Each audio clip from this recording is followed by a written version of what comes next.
What's up, everybody? What's up? Welcome to the Classic Physique Olympia watch party. Joining me for this from Tiger Towers in the United of Kingdoms, please welcome Giles, Tiger Thomas. Yay. So they haven't started that yet. So let's talk a little bit about the show, Giles. It was a hell of a judging last night. Yeah, absolutely incredible. Do you know what, Ron? This is the most pumped I've been for an Olympia since 2020. I was watching it all going. I spent hours this morning going through all the comments and responding to people and going through all the Instagram accounts.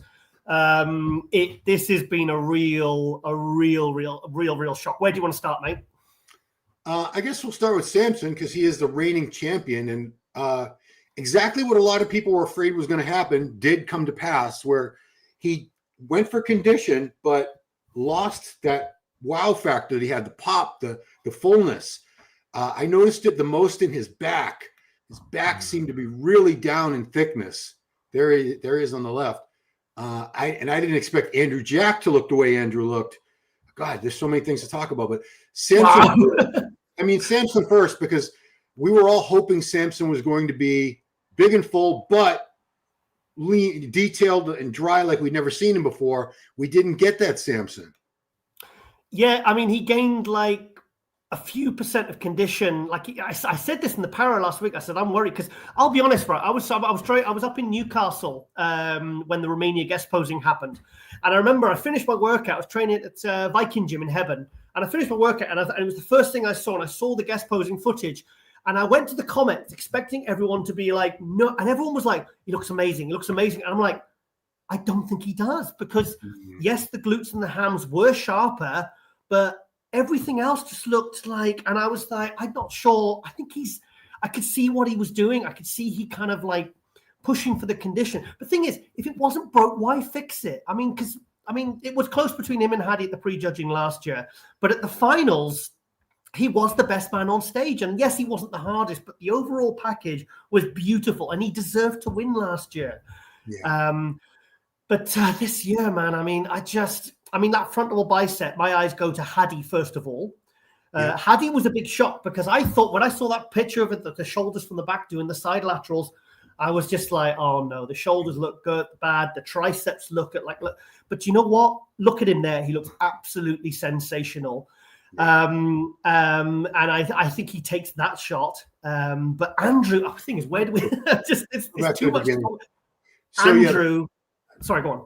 No, I was going to say, I was going to talk about Andrew a little bit because Andrew was that, you said Kamal was telling you how great Andrew, but people always say that because in the gym, it's a different situation. Yeah. I've never seen him look great under the lighting. From the back, he's never been very conditioned.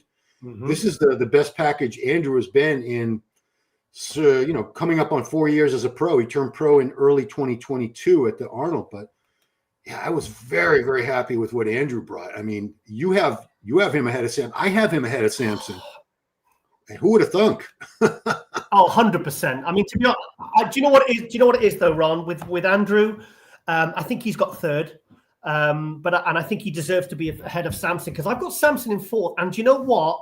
The more I look at the pictures and videos of Martin, I don't think they'll. They did it to Rami in 22 where they knocked Rami down to fifth. I don't think Samson will get fifth, but I think he deserves fourth, mate. And I think Martin actually looks better than Samson because you've got to ask yourself, if this was their first ever Olympia, where would they place? And I'm telling you, if it was first Olympia, I think Samson would be fifth and I think Martin would be fourth. But I don't think they'll take Samson down. I've got a funny feeling they're not going to take Samson down lower than third. The thing is, that's the prejudging. What's going to happen? You know that Samson is Mr. Saturday Night. He's like Phil Heath. He always looks better for the Saturday night. So it really, really all hinges upon what happens tonight, mate. See, I understand you can fill out. You can take a lot of carbs. Let's say he gets 2,000, 3,000 grams of carbs, a ridiculous amount of carbs in his body. Is that enough? To me, it looks like he lost. It's not that he's not full in terms of glycogen in the muscle. To me, it looks like he lost muscle. Yeah. His back, this is the way his back looked like 3-4 years ago. I think he looked better in 22, mate, when he got fourth at the Arnold and sixth in Olympia. I think he actually looked better there. Yeah. So this was a gamble that really didn't pay off. But I'm hoping. Thing is, though, if you're saying he's going to take in 2-3, say, like for example, like takes in a huge amount of carbs, then you risk the risk of the stomach going. Yes. He's done all this work to get that waist smaller, because his waist is smaller this year. Like for this Olympia, his waist at the Arnold was slightly wider, if you noticed. And the lower. And thing is, have you noticed when he does that side tricep? At the Arnold last year, when he does the side tricep, the lower ab starts poking out, but it didn't at the Olympia. His stomach was perfectly flat, and his waist was nice and narrow. But I think if he panics now and he eats too much, and he looks at the photos, and all the feedback comes back that he needs to fill out, and because obviously it probably is going to cost him the title. Let's be honest. But if he overeats now, his stomach is going to go completely, mate. Oh, I agree. I mean, what can he do at this point? All he can do is fill out a reasonable amount and hope that that's enough to, he wants to hold on the title. I don't know if that's feasible. I mean, anything can happen. If he could somehow fill out and look, but he lost, the arms, they lost that roundness, the fullness, the back lost a lot. Even the legs to me look like they lost some fullness. I mean, have you seen his left legs? People are pointing out that his left leg looks like it's got nerve damage or it's atrophied. And I look closely and I do see it a little bit. I think that's just over dieting. Like with Derek last year. Remember Derek lost his legs last year at the Olympia? Yes. Do you remember? You see exactly. It's over dieting. It's kind of pushing that condition too much. And I get it, because can you imagine like a woodpecker on his head, like condition. Even though he won the Olympia, people are still saying, yeah, but.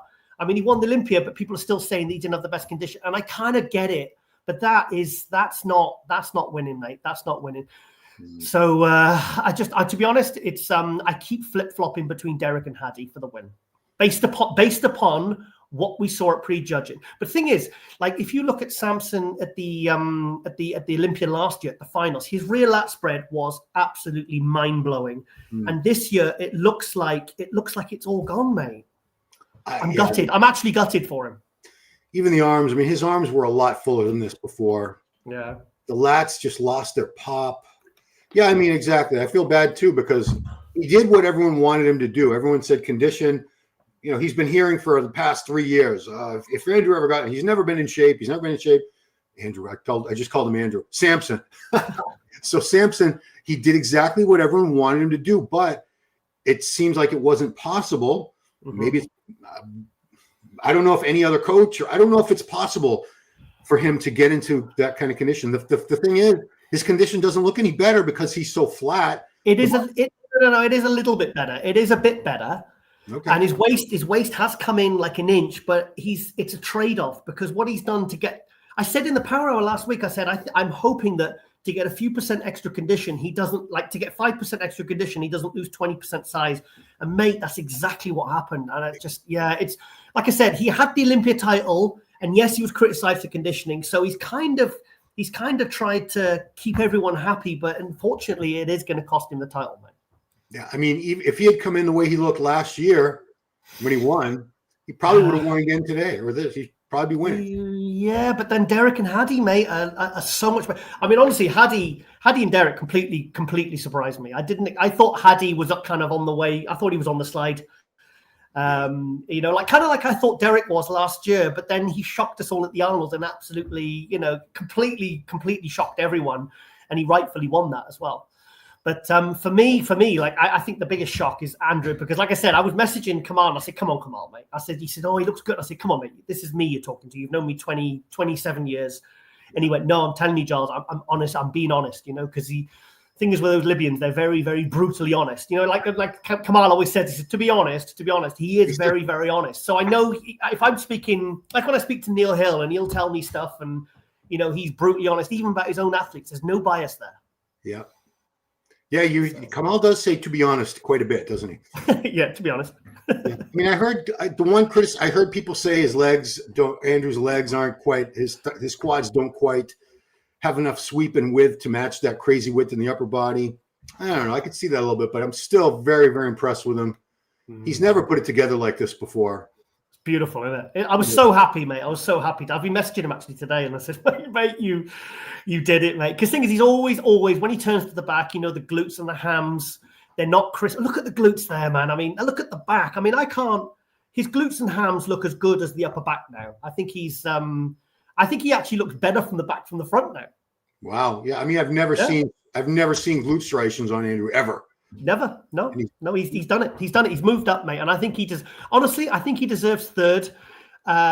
Could he? I don't know whether he can get second, mate. I don't know whether that's possible. I think I've got him a solid third, and I've got Samson in fourth. But honestly, there's no. I'd have no argument if Martin was ahead of Samson, mate. It's that's how, and also Martin really shocked me as well because he looks absolutely sensational. Yeah, let's see if we can find some Martin stuff. Sorry, I'm very excited. Oh no, great. Yeah, I mean, oh my god, my head's thumping. I got a really bad headache because I've just been so intense. It's been such an intense day, mate. Yeah, I mean, Martin. A lot of people had him out of the top 5 this year just because they said, "Well, it's such a strong show." But I did. Yeah, I didn't have him in my top 5 either. So he looks amazing. He looks amazing. And I'm sorry to interrupt. Sorry, I just got to say this quickly. Yeah. And also, the one thing I criticized him for, I still don't like his front double. I still don't think that's his best pose. But the one reek shot he had, I thought, was a rear double bicep. Even though he has one of the best, probably the best rear lat spread, his rear double bicep always lacked condition and detail. But now it doesn't. I think it looks great now. I think it looks that is a very, very improved pose. Yeah. You know what, Mike and I both, well, Mike was the one that first noticed it. They're all putting that tape on their thumbs now. What is that? I think it's just so their thumbs don't slip when they're doing their rear lat spread. I think that's all it is. Oh, like Michael Jackson when he does the yeah. But Martin looks fantastic. I hope he does Prague. I mean, he looks just as good as he did last year when he took 4th. Yeah, he looks great. Like he had tried to gain size and didn't really work out in the beginning of the season. At the was it Pittsburgh and the Arnold? Did he do both of those? Pittsburgh. In fact, I think Bonac deserved to be at Pittsburgh. I mean, he got 3rd, but I think he was lucky to get it. Yeah, but he put it together, man. He's a solid 5th place. He's beating. We'll get to Nick Walker, but I mean, a lot of people had Nick as high as 2nd. They said Martin. I did. There's no. Yeah, I did too. I did. No, I thought Nick was going to be. I thought he was going to storm into 2nd. I thought he was going to push Samson. Because we're going off what? Instagram. We're going off those pictures in the gym, and the stage it just did not translate. This was we'll get to him because I mean. I feel bad because I know how hard he works. He's a very, very driven, passionate, enthusiastic guy. Eats, sleeps, shits bodybuilding. But boy, it just did not work out. Look at the condition of Martin's glutes and hams, and his legs have got so much more. There's more going on this year for this Olympia anyway over the line because his legs have improved as well. I couldn't take my eyes off his legs, especially in his side tricep shots I was looking at today. It looks incredible. Yeah, so Nick, that midsection is just so thick now. I thought Nick looked good though. People are saying, "What happened to Nick?" I'm like, but I think he looks great. I just think he's 6th. Sick? 6th. Like ill. 6th. Oh, 6th. Yeah. Yeah, I think he's 6th, and I've got I think Brandon will be 7th. Yeah. I mean, it's you don't see it as bad here. The tan doesn't look as bad here in the still photos, but in the stream it looked pretty bad. Did it? Had like a yellowish tint to my eyes. And the quads, when they were showing like a group shot with 4, 5, 6 guys on stage, that's when you could see the quad sweep wasn't very great. Yeah. When you're up close, it doesn't look as bad. That looks amazing to me, mate. That real bicep looks freaking amazing. I mean, he's still got some great shots, and he's still one of the best in the world. It's just he was not pushing for the win here today, like a lot of us thought he might be. I mean, I thought he was a shoo-in for top 5, top 3. But like I said, I had him 2nd in my predictions. Yep. But based upon what we've seen, I think 6th place. Yeah, that's fair. That's fair. I mean, Mike and I were both saying what I think went wrong is he just got too big. He put on like another 10 pounds since the Pittsburgh, New York pro shows. He didn't need 10 more pounds. But he's not out of shape, mate. I don't think it's hurt him. I think his midsection's bigger than it was before. Do you? I do. Okay, fair enough. Yeah, but maybe thing is though, if his upper body fills out, that'll make the waistline look a bit smaller. Because sometimes when you're flat and you put size on, and if it does go to the waistline, hopefully if that upper body, like the chest, looks a bit flat in that shot there, if he fills out tonight and he doesn't overeat, then the waist is going to kind of stay the same, maybe even look smaller, and then everything else will kind of look more voluminous. Voluminous. That's a lot of voluptuous. So here's some video of Samson. Yeah. He's still great. He's still got a tremendous physique. He's going to have to pull a miracle out to win this Yeah, to keep his title. It's going to be a rough road. So I know. And the thing is, he always pull it out the bag for the finals. But I mean, yes, he's going to fill out, but you can't add 20 pounds overnight unless you want to really blow the waistline out. I mean, it's not going to happen. So I mean, what if he was 300 on? What was he on stage last year? It was about 300, wasn't it? I think he said 305 last year. So if he's 305 last year, what would you say he is there on? 285. Yeah, that maximum. Yeah, I think so too. Maybe 280. He's still a big dude, but yeah, I mean, see the difference last year is him and Hadi were very, very close. He's not very close right now to Hadi or Derek. No. Right? The top two for me is absolutely clear. And like I said, even if you put a gun to my head, I wouldn't be able. I can't decide. I was saying Hadi, and then half an hour later, I was looking at Derek's pictures and videos, and I was like, and I was watching the live stream. I was thinking, no, it's Hadi's, and it's Derek's, and I literally, because every physique has their strengths and weaknesses in that top four, I can't. And the thing is, we're judging like this is based upon what we saw at pre-judging, and as you know, things can move around. Guys can get. Most of them are probably going to look better for the finals today. But thing is, with Samson, what if he's getting all the feedback that he's not winning? He might because last year he knew he was in the top two. It was between him and Hadi, and he's going to be feeling confident. So he's going to be more relaxed than he is than if he thinks, oh shit, I might not even be top three. Do you know what I mean? So he might come back. He might not even come back any better today. You can't guarantee that. He might be panicking. He might be stressing out. You know, he might have not got any sleep last night. So fingers crossed he did, and he comes back fuller, but he ain't going to put 20 pounds back on in overnight, mate. No, I mean, that's what people were saying in the chat is like, well, he'll just come back. He'll look the same. He'll look, you know, the Samson we all know and love. We'll see that tomorrow. Like, dude, I don't think there's enough This isn't an issue of not carbing up enough. This is loss of muscle, I think, a little bit. I know it is, mate. The thing is, you could see in Romania. That's why I don't understand. I was reading all the comments and I was thinking, everyone was like, he looks amazing. It's better.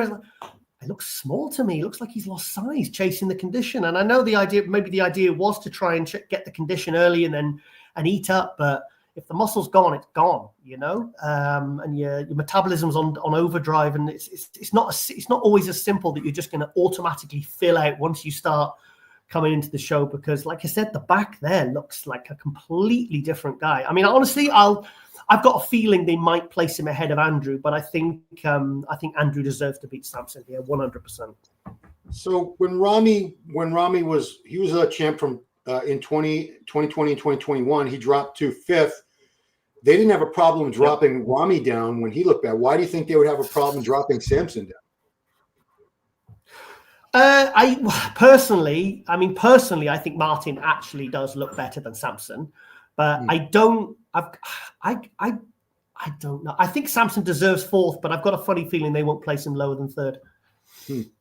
Interesting. But I'd actually have him as low as 5th. I would have him as low as 5th, but based upon what we're seeing here, like I said, anything can happen, and he could come back a lot better and maybe hold on to a solid 3rd. But as of now, I would actually have him 5th place, mate. Yeah, I wouldn't argue with that. But like I said, we don't know what's going to happen tonight. We could see a lot change. You know, we're hoping because he's Mr. Olympia. I wish him the best. I don't want anybody to lose just because they made some error with their diet. But at this point, it's a visual sport, mate. I know. I mean, it's a visual sport. It's looking like. Hang on. Yeah. Look at Hadi's front double, mate. That's the best he's ever looked in that pose, mate. That's peak Hadi. I think and the thing is, I was worried about the shoulders. I was worried, and he's also crispy from the back as well, because only at the Arnold Classic last year when he did those 2 Arnold Classics was he actually hard from the back. Every other, even when he won the Olympia, he was soft in the back, soft in the glutes, soft in the back. He was thick and heavy and huge, but he didn't have the condition and detail that he had at the Arnold Classics last year. And then the Olympia last year, he kind of lost the detail again, but look at his heart, look at his back there and his hams, his glutes. Hadi is on, mate. I mean, like I said, I'm still going back and forth whether it's Derek or Hadi for the win based upon what we saw at prejudging. Well, in the chat last night, I can tell you it was a lot of Persians on there, and they were very much in favor of Hadi winning, as you might imagine. Yeah, well, yeah, but I don't disagree with that because he could win it. Yeah, I mean, it's close. I do have Derek winning right now with a slight edge, but based on what happens tonight, that could very well change. I bet they're very, very close in the scores. Yeah, like I said, I hope that they all come back better tonight. So it's because thing is, it is going to be rejudged, So and they're all going to get those top 4. That is close. The judges are going to be like, right, okay, we need to give these 4 guys a look. I think they're going to be moved around a lot. You're going to see each one of those 4 guys in the center. I think Martin might be the, like I said, didn't I, on the power? I said I think that Martin might be the one that kind of. I had solid 6, but he might be the one that might shock and move up. But like I said, I didn't see Andrew. I didn't see Andrew doing what he did, and I'm a huge Andrew fan. So, but I was so excited when I saw Andrew. I was just like, holy shit! I was losing my mind. Well, the only reason I didn't have Andrew in my top 5 is because we haven't seen Andrew. Yeah. No updates, and he hasn't changed much over the past couple of years. So I didn't expect anything new from him. True. He did bring something new. He did. Martin looked fantastic. Though. Martin was sharp. Martin is sharp, isn't he? Yeah. He's so sharp. Look at that. Look at the glutes, the hams, the quads. And the thing is, he's someone who's nailed the condition. And he's lost. What is he? 10 pounds lighter than he was at Pittsburgh, which he needed to be. Exactly. And everything. See, like Samson's lost body weight and muscle to get the condition, but he hasn't got the pop. Whereas Martin has dropped the weight, got the condition, and his physique has got more pop. So it is a gamble. It is a horrible gamble when you do something like that. And for some athletes it works out, and some it doesn't. Yeah, Martin looks so much better here than he did in Pittsburgh. Yeah, night and day. I think this is even better than last year when he took 4th. Hey, I think so. Yeah. Which you would hope he's getting better. He's a young guy. He should be improving. Look at the glutes. Look at the condition, man. Yeah. And like I said, that radial bicep was always a problem for me, but it looks fantastic here, mate. Yeah, he's dug out. He did his homework and then some. Yeah, amazing. About Good Vito, I thought Good Vito might have made a push for top 6. He looks really good, really, really good. I think Brandon's got 7th, but I think Vito. It's between Vito and Tonio for around that 8th spot, but I wouldn't have a problem with Vito in 8th. What do you think? Yeah, he'll be top 10. I think somewhere around 8, 9, 10 is right. I could see him as high as 8th. I mean, sharp. He brought the condition, did everything he was supposed to do, nice and full. Looks good. I was never a huge fan of his back poses. They've improved a lot. Yep. He's got tremendous arms and legs. Mm-hmm. Yeah, he did what he needed to do. Yeah, definitely a benefit for him showing up. It was a benefit, yes. Glad he did the Olympia. No benefit. Oh no, PTSD. Now flashback. People keep asking us to have him on again. I don't even. I haven't. Of course, I haven't asked him, but I don't know. I don't want to. You can count me out then. Count you? Yeah, I didn't. It was a rough time. So. To me, this was one of the biggest, I don't say disappointments because I wasn't expecting much from Rubiel Nexzilla. Condition is about the same as when he won those shows. He needed to be much lighter and tighter, and I don't think he did that. I think he came in exactly the way he showed up to win the Dubai and the other show. I disagree. I disagree. I think he looks the best he's ever looked. I think his condition, if you notice, he's never had that detail around the chest before. Yes, he's moving forward. He's better than, I think that's the best I've ever seen him. Obviously the legs and the back need to be harder to move up to the next level.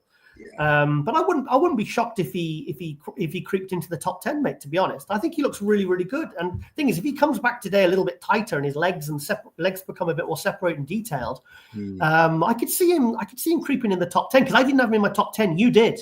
And I was like, no, I don't see him top 10. His condition's not good enough. But I think this is the best condition I've seen him in. And that side tricep is just absolutely unreal. Oh, yeah. He beats almost everybody in the side tricep. Beautiful. Look at that. I mean, that's up there with Dorian and bloody Hunter. Yeah, if it was a side tricep contest, he'd be like in the top 3 for the whole show. Look at the have you ever seen that detail in his chest and his arms and stuff before? Because I haven't. He's actually got separation in his arms now. All right, I'll take it all back. But I still would love to see a lot more separation between those quadricep heads. If he just tightened, if he just dropped, like if he did Prague in 2 weeks and dropped, say, 6-7 pounds, I mean, then he'd be pushing like for the top spot, I think. Yeah, here I am. I'm not a Nexzilla hater, as you can see. I mean, I appreciate the mass. I appreciate a lot of aspects to it. But this was 212. Oof. Oh, I want to talk about that one. Yeah, that was a close one. He still won with a perfect score, Keon. But that's bullshit. That's bullshit. I don't think it should have been a perfect score. I think Sean deserved a couple first place votes. Yeah, maybe he did. I don't know, because you only saw like the very basic score sheet. But I mean, Sean Clarida, I mean, I knew he would be still a factor. I didn't see Nihat beating him, like I said, in the Power Hour. But I didn't expect to see the all-time best Sean. I really didn't. Because we had nothing to go on. I thought you looked absolutely sensational. A prejudging, I thought he took prejudging, but I definitely think that Keon looked slightly better for the finals. It was enough to seal the deal. What do you think, Ron? Yeah, I mean, even if Keon was a little bit off from the back in judging, he tightened up. I still think just structurally, he beats Sean anyway. He's got much wider clavicles. He looks like a bigger guy, and that shape is just perfect. Yeah. But Sean pushed him. I don't think it should have been a perfect score for Keon. Don't you find it like in 2023, Sean lost because of the midsection and lost to Keon, and 2 years later, Keon nearly lost to Sean because of his midsection. Because I'll be honest, this is going to be controversial, but I don't think he needs to really think about progressing to open, because I think if he goes up to 220 plus, I think he's going to have problems with his midsection, mate. Yeah, we did see that starting to protrude, especially between poses when he wasn't really big time, wasn't really watching it, I guess you'd say. So yeah. I don't think anything over 220 is probably not a great idea for him. I've heard people saying 230, 235 would win the Mr. Olympia, and I'm like, yeah, but if that happened, the midsection I think would be completely gone. Yeah, I mean, I was saying that too. I was on that train, but now I'm taking it all back. I don't want to see him at 240 because I don't think that's going to be. He's going to lose. Once that midsection gets bigger, it's almost impossible to get back down. I know Rolly did it once. Yeah. I don't know, man. I wouldn't. I told you about that Garcia, didn't I? Lucas Garcia. I told you he was good. Yeah, you called that one. You called that. So he was a very, very solid third. Very well deserved. He won 2 shows, mate. Won 2 shows. Yeah, but I mean, we always say who'd he beat? You know, was he at the? So say we see Keon at 220. How would you think he'd do against an Andrew Jacked? Oh, Andrew would beat him, I think. There you go. That's why I'm trying to get Andrew to do Prague. Yeah, well, I mean, I don't even know. I'm not even saying he could beat Crizzo. He probably could, but Crizzo's looking diced and dry as hell right now. Yeah, I know, because people always automatically assume, they see these pictures and videos and go, oh, it's amazing. It's like, yeah, but you actually put, like when we saw Clarida at the Arnold Classic, I mean, Clarida by himself is phenomenal, but you put him next to like a Rami or these top like a Samson or stuff like that, you know, with their best, you know, it's like you kind of get a bit of a reality check. And I hate to say that, but I still think that, and the thing is, it's not a foregone conclusion that Keon's even going to be like a 5-6 time 212 Olympia champ, because Sean Clarida, who saw that one coming, mate? Yeah, but this was the thing is, this is the best Sean. He still couldn't beat him. Yeah. I mean, I don't know in what scenario Sean's going to be able to beat him unless Keon's really off, and Patrick's never going to bring him in really off. True. Good point. Let's look at the kid, though. 22 years old. I was more impressed with the Instagram, but still, for 22 years old, this youngster, Nihat, has such a future in the sport. He's good, isn't he? He's going to get bigger. I don't know what he weighed. I don't know how close he is to the limit now. He was bang on. Oh, was he? Yeah. But I think he really needs to bring his back up, because if he's going to be, because he's going to have to go up against Clarida and Keon, whose backs are incredible. So, I mean, that shot, look at him, and he's got some beautiful shots. But I think as he matures, he'll need to thicken the back up, mate. There you are. So look, because that next to Clarida and I mean, he was miles away in the back shots between Clarida and Keon. Yeah, I still think he needs to be just a little bigger to push those guys. And if he's already at the limit, how does he do that? He won't do it. He needs to move to open. Yeah, he probably will. I mean, like I said, he's 22. He's going to be growing for the next 5 to 10 years. He's still a junior. Yeah, exactly. Wow. That's incredible. It's incredible. And it's nice to see some new blood coming into the 212 as well, because I think we needed it. Yeah, do we have some footage of Sean? Oh, we have pictures of Sean. Yeah, this was hang on, sorry. I still think Keon needs more chest, mate. Oh, yeah, he does. He does, doesn't he? And like I said, that midsection, mate, that was a surprise. That was a surprise that meant he nearly got beat by Clarida, who, like I said, Clarida lost to Keon because of the midsection 2 years ago. Because I still had Clarida winning that because he fixed it for the finals. At the prejudging, he had a bit of a bloat, and then the finals he looked great. Remember, he was doing that like, leaning Dorian pose, and his midsection was nice and tight. Yeah. And then all the dry ice come out for his posing routine, and I still had him winning it. Keon wasn't very happy with me about that, but Keon hasn't talked to me since 2023 because I had Clarida in my predictions winning. Wow. I mean, the thing is, the guy's won 2. The thing is, even last year, Clarida had won 2 Olympias. I mean, there's no shame in support. We're not supporting some mate of ours from our local gym. We're supporting a guy that he's won open shows, who's won 2 Olympias. I mean, he's one of the greatest short bodybuilders of all time, I think. He is. I mean, there's no shame in that, I think. 2 Olympia titles is no joke. I mean, exactly. Yeah, exactly. Most people don't ever get one, or most bodybuilders never even make top 10 at the Olympia in their entire careers. There you go. Most bodybuilders never win a pro show. That's a fact.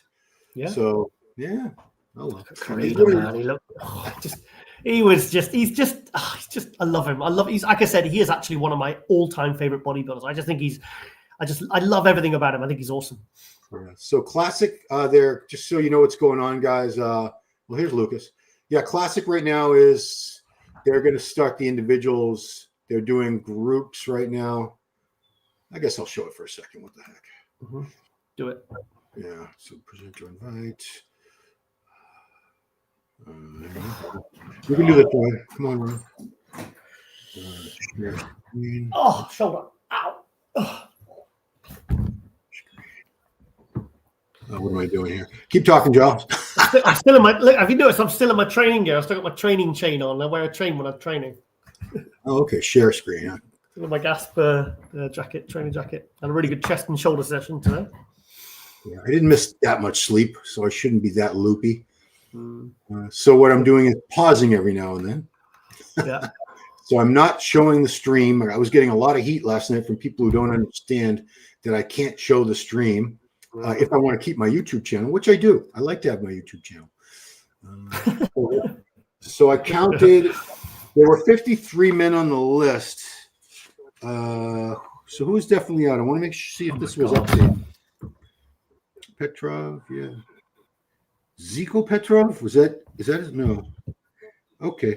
So there are 53 men left. That means there were 63 originally before 10 of them missed their height. 10 guys. 10 guys. I know Kim Angel and Valentin Petrov didn't make it, but I don't know who the other 8 are. So, and do you find it a little bit suspicious that it was guys that weren't necessarily top 10 Olympia guys? It was all the dubious guys in the top 10 all made it through. Do you think that's a bit weird? Well, it is weird, but they showed most of the top 10 in the Mr. Olympia Instagram because even though it was behind a screen, they did have a photographer there.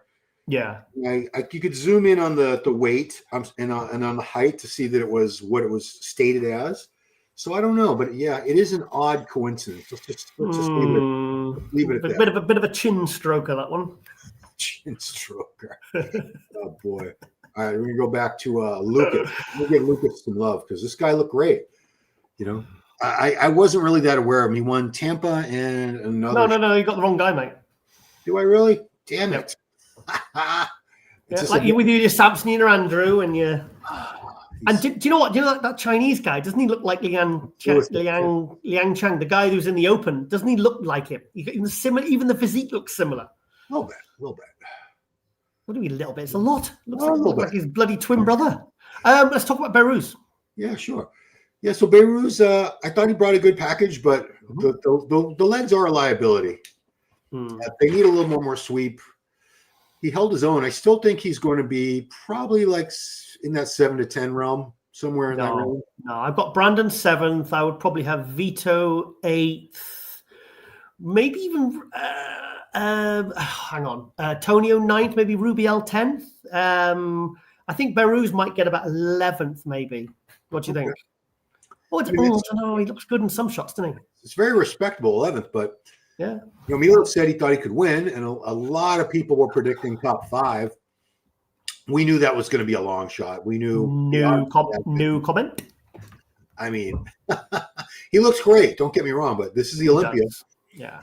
He's never stood next to most of these guys before, and now for the first time, Well, I can't say he did because he was in that second call out, so he didn't get to be compared to Samson, Andrew, Eric, Hadi. In Behrooz' defense, I mean, I said this to you on the group chat, on the guys in the group chat. I said, you know what? If you don't know for certain whether you're going to be allowed to compete at that show and you're still prepping, are you really mentally every single day giving it your all with even if you don't know that you're going to be able to compete? Because I spoke to Peter from Prague and he said, oh, he's got visa issues. I said, get him to Prague. And he said, oh, he's got visa issues. So I'm thinking, well, if he knew he couldn't get to Prague and he knew, what was he just prepping for Romania maybe in the back of his mind? And that's obviously like 3 weeks after the Olympia. Do you think are you really going to be giving it your all? Like, no, just like prepping all out, knowing you've got that deadline. I mean, he didn't even know till a week, 10 days. Was it a week or something before that he even knew that he was going to be doing the Olympia? So I have to caveat that as a point, really, because the thing is that he looks bloody good. Actually, he does look really good. I mean, that's his, and this is the Olympia, mate. It's like I said, any slight weakness is going to be, and you can look amazing on Instagram and these other shows. You can look amazing, and the thing is also you got to see who did they beat at those shows. Right. So, because there is a difference between the top 6 Olympia guys, those first call-out guys. If you see the first call-out and then you see the second call-out, you can see that there's a clear difference in the quality. We pretty much all had an idea of who was going to be in that first call-out. The top 6 guys. Yeah. So, second call-out at the Olympia, that's absolutely amazing, I think. Good starting point. I've seen him a little sharper than this. He looks fantastic, but we have that bad habit of comparing people to the best we've ever seen them. Did he not prep 100% because he wasn't sure, or could the stress of waiting for that visa and finally getting it, now he's got to make all these last minute travel arrangements? Yeah, it's a long flight. He's never traveled over to the USA before. Yeah. I mean, considering all that, he looked very good, but no, I never had him in like the first call. Being pulled in all directions when you get there because everyone's excited and all the media and all these guys and team people. Because I saw these videos of this gym and that gym and doing this and doing that. Yeah. And you're thinking maybe sometimes you're like, Andrew's probably by himself in his room and he's keeping him. You know what Andrew's like? When we spoke to him at the 22 Olympia, he's just walking around by himself. He's not walking around with an entourage. Right. I kind of like, those guys are the ones that are the kind of off the radar ones, the ones that you kind of, like I said, who are just doing their own thing quietly. And, and then like Sean Corrida, there's, they fly in under the radar and then they just show up and shock everyone, But because this was huge news. Behrooz getting to the Olympia was absolutely huge news. But I'm just glad he got to the Olympia. And say he does get 9th, 10th, 11th, or whatever. At the end of the day, at least it's a starting point for him, because you and I know, as soon as he brings those legs up, I think he could be knocking on the top 6. Yeah, but me and Mike were saying, Dorian Yates said famously about like Nasser, or if so and so gets a back, and Dorian said the guy's been training for 18 years, he doesn't have a back yet. What makes you think he's just going to suddenly grow a back? That's a really good point, mate. I mean, Behrooz I'm sure he trains his legs as hard as everybody else. I can't imagine he doesn't. These Persians are very, very hard workers. I spoke to Milos about this once when we were speaking, and he said that, and I said, he said, I need to get him to America, or at least to get with him, if I go to him or whatever, because I want to put him through some leg sessions, because I think he's engaging his glutes too much when he trains. And obviously, because he does have big glutes, and you can see that probably when he's training his legs, his glutes probably do take over. So he's going to have to maybe change his approach to his leg training, and that's probably where Milos probably could. Maybe Milos needs to go over for like 2 or 3 weeks or something. Go over to Iran, in the off season, and say, right, this is what I've got a plan. This is what we're going to do to bring your legs up to come back next year. Because until you bring those quads up, you're not going to go from second to first call out. Agreed. Mike and I were also speculating, because we have no idea how long that visa is good for, but maybe he could stay in Vegas with Milos for a while. That's a good point, yeah. And get a bunch of workouts in, because why not? I'm sure there's FaceTime and all that, but it's not the same as Milos is an excellent coach, a trainer, I should say. He's a great coach too, but he's an excellent. You've seen him train people in the videos. Yeah. Well, yeah. I mean, it's like I remember filming Jamie the Giant once, and he was going through like a giant set of Milos that Milos put him on with his chest routine. And it was crazy what he had him doing. But, you know, Jamie the Giant put muscle on. Samson put all that muscle on. Yep. And at the end of the day, and the thing with Milos, he tortures people he tortures people on YouTube as well. But I'm not joking. I'm joking. Obviously, I love you, Milos. But he really will, especially because he knows that that's what Behrooz needs to do to kind of be a top 6 guy, a first call out guy. So I think that would be a really good idea, actually, if Behrooz did stay with him in Vegas for a couple of weeks, or got an Airbnb or something, and then, you know, Milos put him through some leg workouts and maybe put him through some new ideas that he could then take back to Iran and, you know, do a big off season and then come back at the Arnold or something and come back. Imagine if he came back at the Arnold and his legs just look absolutely incredible. Oh, I mean, that would be very quick. It'd be amazing if you could do it in that time span, of course. I've seen it done, mate. I've seen it done. Oh, okay. Yeah, because I mean, if you're doing the same thing for years and years and it's not really producing new event, then you introduce something brand new. Yeah. I always say everything works for a while. Everything new you're going to try it's going to force your body to adapt. So Milos would probably introduce him to techniques and just little adjustments in the way he trains that would make a difference. Changing stimulus, mate. And the thing is, like I said, sometimes that's why it's good to train with different people, because they'll make you do something different. I remember when Sybil put me through a shoulder workout, and it was the complete opposite of what, and I've always had good shoulders when I was competing, and it was the complete opposite. It was so different and far away from what I'd ever done. I mean, I thought it was ridiculous when I was doing it. And the next day, my shoulders were like really like swollen and round, and I was like, holy shit, maybe there's something in this. Just so everyone knows who he's talking about, Sibylla Peters, they called her grandma. She was Rolly Winkler's coach for his entire career. Yep. Tell you what, Derek looks bloody good to me.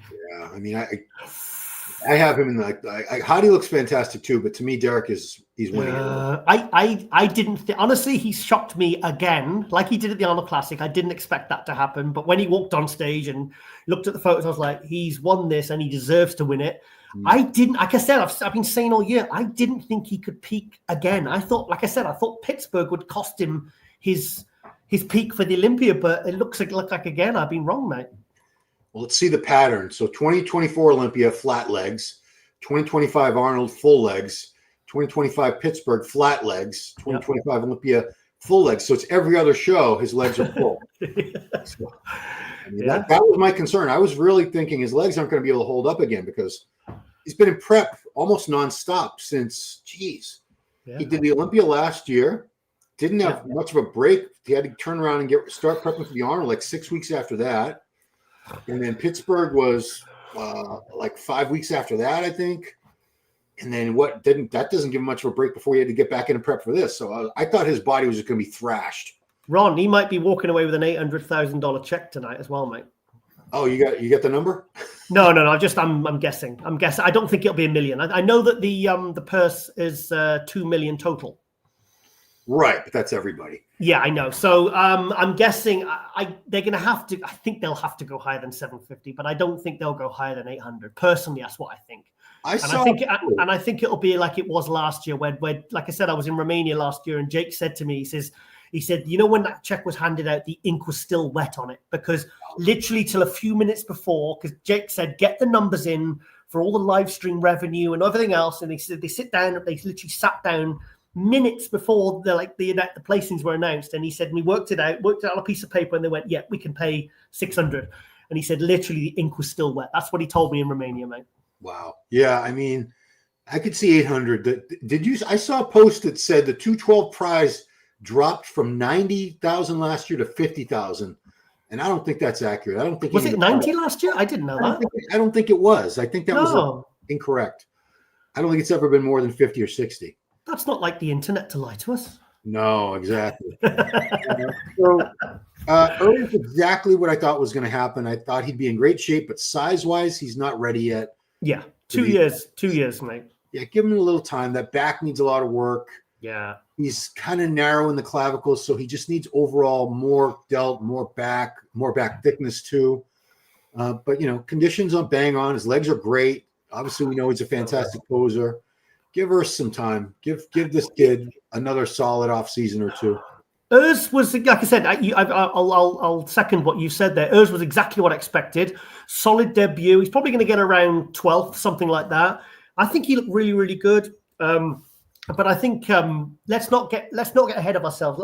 Let's not rush, because I think in 2 years, I think, I mean, the next 2 years are going to be, I mean, he's had a fantastic year. He's won 2 Open Pro shows. Yeah. He's put all that muscle on. He's brought, I mean, this isn't the same guy that we saw in the Classic. This is like, this Urs ate the other Urs and, spat him out, He ate him for a snack. But I think he's going to, I think his popularity is only going to rise as well. And he's already a massive superstar in the industry. So give him 2 years and I think he'll be top 6.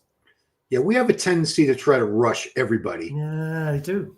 But these things take time. Great physique. It doesn't happen overnight. It takes time, guys. Yeah, I'm 49 and I'm still not Mr. Olympia. Still in your 40s. Such a youngster you are. I know. Training's going great though. My training's going fantastic at the moment. All these pictures. Yeah, just started on some Winstrol tablets. I feel great. Well, I guess that's actually legal in the UK. Yeah, Winstrol and creatine, and honestly, creatine makes a huge difference. Honestly, I know it sounds just a scoop a day. I feel it. I really feel it. Well, it's one of the only supplements that had mountains of research backing up its efficacy. Definitely works. Even when I was doing flies today, the weight felt different. Like I felt more engagement with the muscle and connection, and that's the only thing I'm doing differently apart from the Winstrol tablets. Sure. Strumba. So, yeah, Strumba. I love Strumba. Yeah, the reason I'm not showing the Classic yet, guys, is they're doing the little individuals for everybody, and that's going to take a long time. I want to see the call-outs. Once we get to the call-outs, I'll be on that. Don't worry. Mm-hmm. Do you think Nick's going to be disappointed with this? With us? Oh, you mean with the showing? Yeah, I think he will. I think because he wanted, he was very confident about at the press conference we saw. He doesn't just say things. When he says he believes he can win, I know he does believe he can win. But the thing is, look, we laughed at Derek. Not laughed at Derek, but when he said, I'm going to win the Arnold, I'm going to do this. And the thing is, mate, like the end of tonight, he could have won the trifecta, the 3 shows that he said he was going to win. And he's already won 2 of them, And like I said, I doubted Derek. And the thing is with Derek is, not just his religious side of it, he's got a lot of belief and faith in himself and his mindset. And I know people say it comes across corny and cheesy and this and that, but you can't deny the results it gets, can you? No, absolutely. I mean, you can't. He says the stuff and you think, oh, that's a bit cringe, but at the end of the day, like he's manifesting it, he's speaking it, and it kind of happens. So, who's the crazy ones? Us or him, I think it's us. So, Nick, if he really is I don't doubt his weight. I don't think he would exaggerate. If he's 275 or 280 here, I'd like to see him come down like 10 pounds just to streamline the waist a little bit. I think he looks great. He does look good, but I mean, I liked his Pittsburgh look a lot better than this. To be honest, I think he looks better here. And I've seen all the comments. Everyone's saying Pittsburgh. And I just, I don't know. I thought New York Pro was better than Pittsburgh for him, but I think he peaked really well here. This is what I expected him to bring.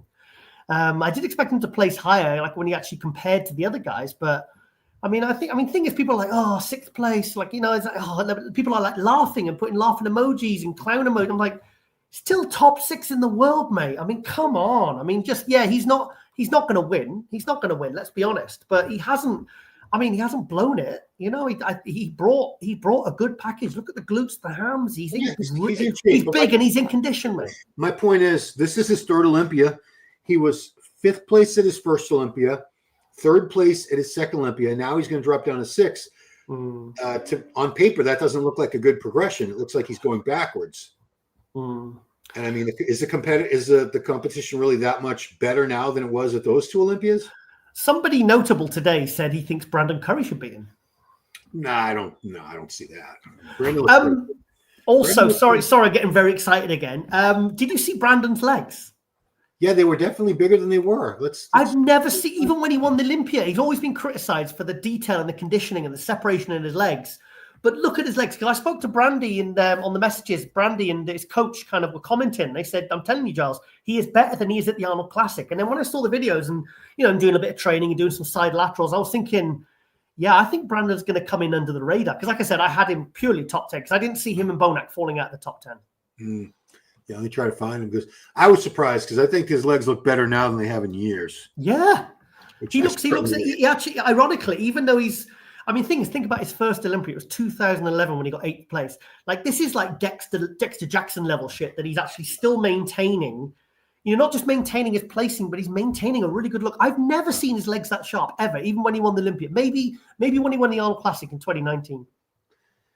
I don't think his legs have ever looked this good in his entire career. And he looks like conditioned top to toe now, doesn't he? Because he was always like lacked a bit of separation, but the upper body was always a little bit ahead of the lower body. But to me, where the conditioning looks consistent, like from his ears to his calves.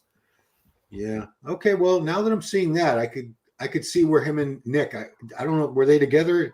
I can't remember if they were ever side by side, but that'd be an interesting comparison. He's definitely got better structure and shape. He's very gifted that way. And the person that said it to me, I respect his opinion as well, because I kind of like, what?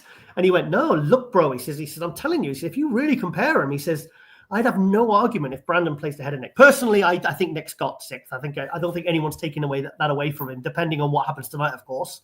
But Brandon looks bloody good, mate. He does.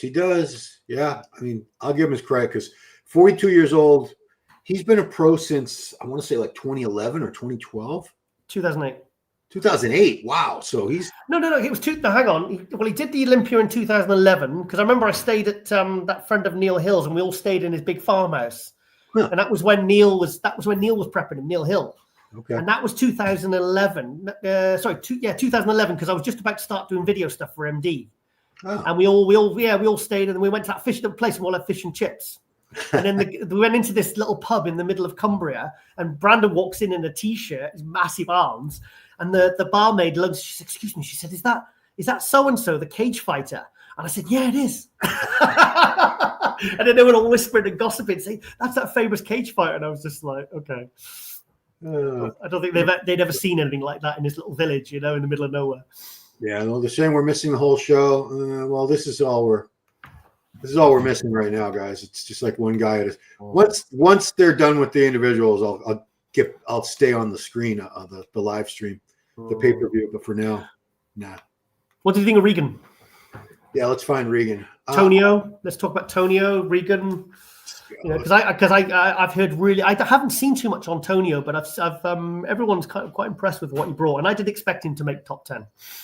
Let's see if he's got his footage up on his channel.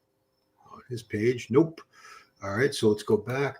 Yeah, I thought he brought a really good package, Tonio. I was impressed. Yeah, he's good. He's complete, though, isn't he? He's complete. And also, Jordan Hudson. I don't want to talk about disappointments, but Jordan Hudson looks good as well. I think like 10th to 11th to 15th, isn't he? But that's not a bad debut as well, mate.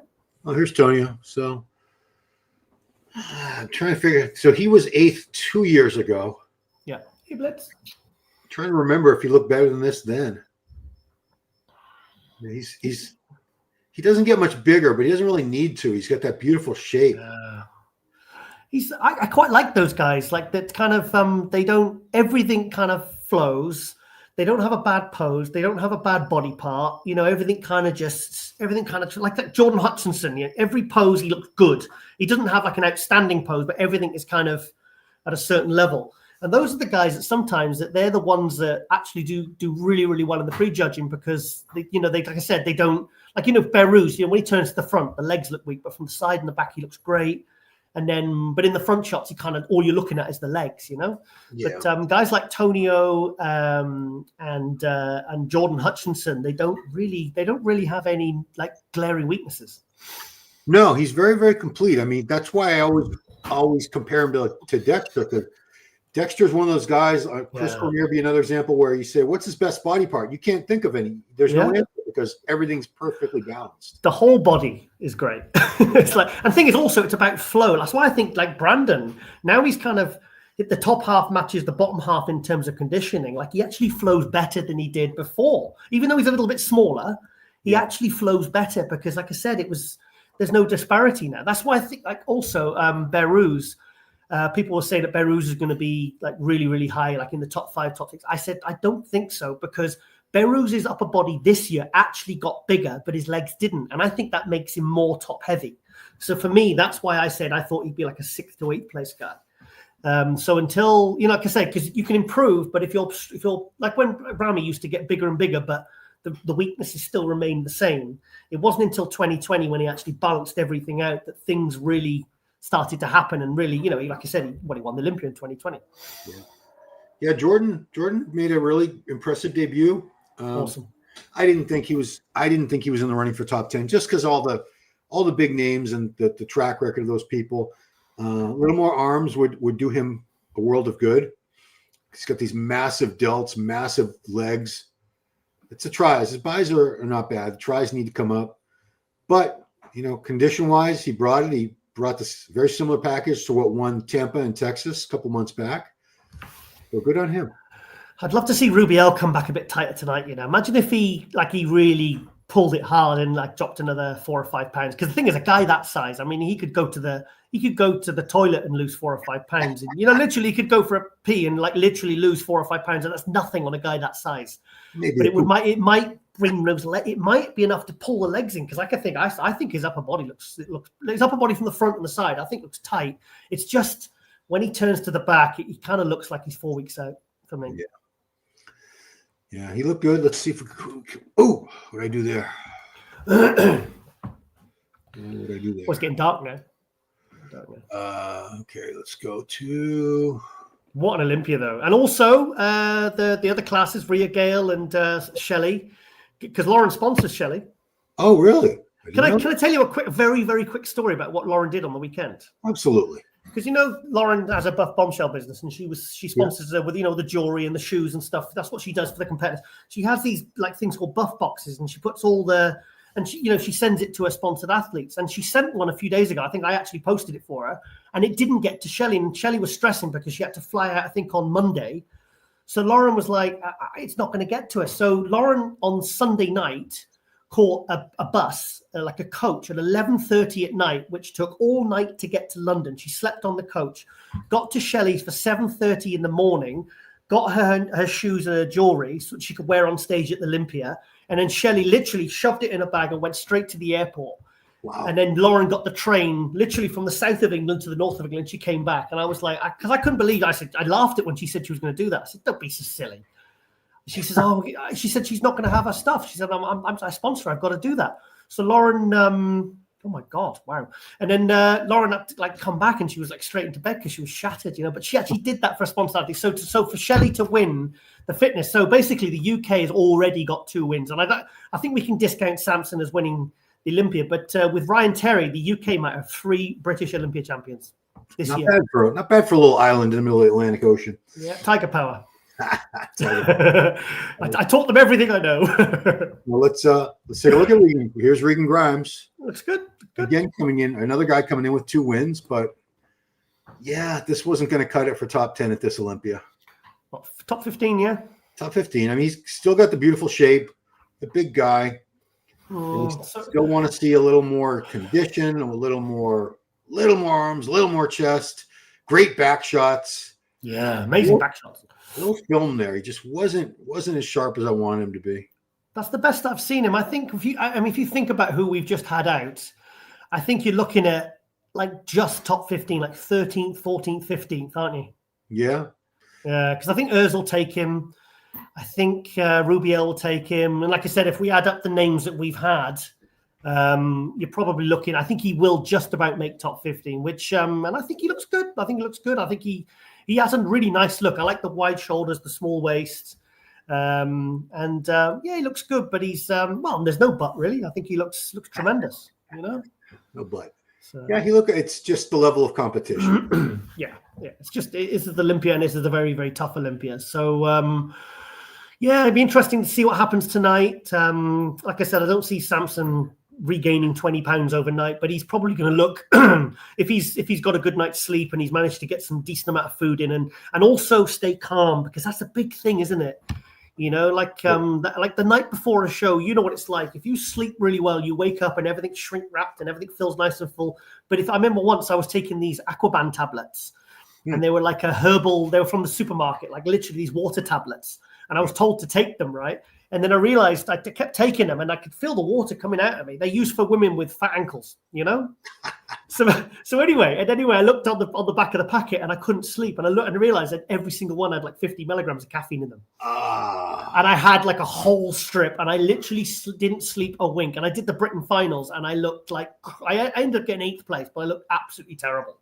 And I was like, And that good night's sleep is so important. So my point is, if Samson's really had a good night's rest and he's managed to get some sleep and he's managed to stay calm, you know, and kind of not freak out, because I think is, you know what, he needs to stay offline, because I think the comments might get to him. Do you know what I mean? Because this is at this level, when you're the current champion, you know, and there's it's tough. Because also, did you hear the crowd when Keon won? It was very quiet, mate. Yeah, because I think the crowd was for Sean.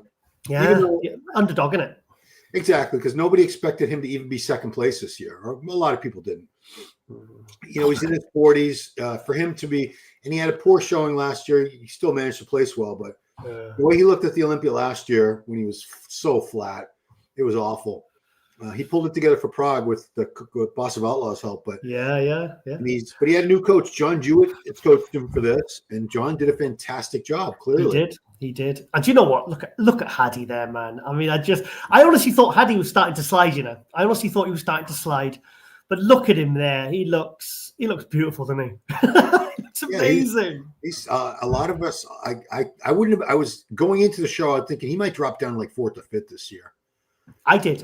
No, I thought he would. Because then I saw the shoulders, and I was thinking, oh no, this isn't good. But look at him there. The shoulders look fine. I know there is a very, very, very slight disparity between his left leg and his right leg, which I don't think many people notice.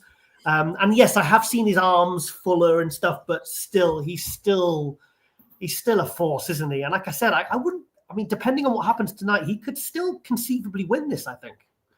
Oh yeah, I mean, he's not. I can't imagine it's like a lot of first place votes for Derek at this point. All first place votes. Then again, it was for Keon. And he's harder from the back this year as well than he was last year, mate. Hadi. Yeah, I could see Hadi improving, just coming in a little tighter, and he could beat him. I mean, they've both beaten each other before. It comes down to tiny little details. Yeah. But yeah, Hadi that's the best front double he's ever hit. Yeah, that's the best he's ever looked in that shot. And thing is, Ron, I told you about first impressions. That's the first impression. That's the first pose he hit. Because I think Derek had the best front double 2 years ago. But when he came out of the Olympia last year, you heard the crowd. He hit that front double, and the biceps looked flat. The waist was a little bit wider. The legs were down, and it was like crickets. But I think now, it's like funny with Sean and Keon, like swapping roles with the whole stomach thing. I think now Hadi and Derek have swapped roles with the best front double.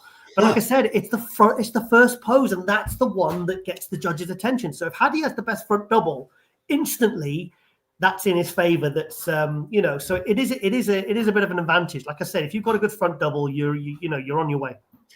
Well, he has an advantage over Derek in this shot because Derek doesn't have much detail at all in the arms in that pose. Yeah, it's kind of like I've heard people call them potatoes, but they're just kind of like two lumps. Where Hadi, you could see that nice detail between the separation between the bicep and the tricep, that vacuum that he pulls, and he's got better legs, a little better legs than Derek. Certainly more detailed.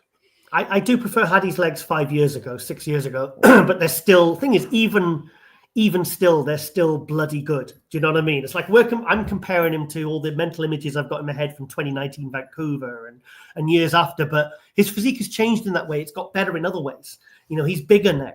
And he's still hanging in there, mate. He's still hanging there. And like I said, I just, depending on what happens tonight, it's 50-50, I think, between him and Derek. Because at first I thought this morning, I was like, oh, Hadi's won that. And then a few hours later, I was looking at more video and more photos and really good quality photos, Derek. And I was thinking, actually, I think Derek might take this. Yeah. So it'll be interesting to see what happens tonight, mate. Yeah. So they're still, just to show you guys what's going on. They're still doing the individuals because, again, there's still 53 guys to go through. Oh, my God. Fabian Mayer is up now. Yeah. Fabian, people weren't talking about Fabian coming into this. Remember, he got 4th in the Open in Portugal. Yeah, he missed weight. Yeah, and I mean, like I said, I put him on my stories yesterday, and I said people have kind of forgotten about this guy because he, like I said, he did Open in Portugal, and you know, Portugal, even though it was a few months ago, it's years ago in terms of bodybuilding because of how many shows there are and how many good classic guys there are. Yeah. Yeah, he's good. It's because there's so many good guys in this. There's gonna some of the guys that have huge fan bases, they're going to be in like the second or third call out, and the fans will be in uproar. This is the last year. There's Menegate.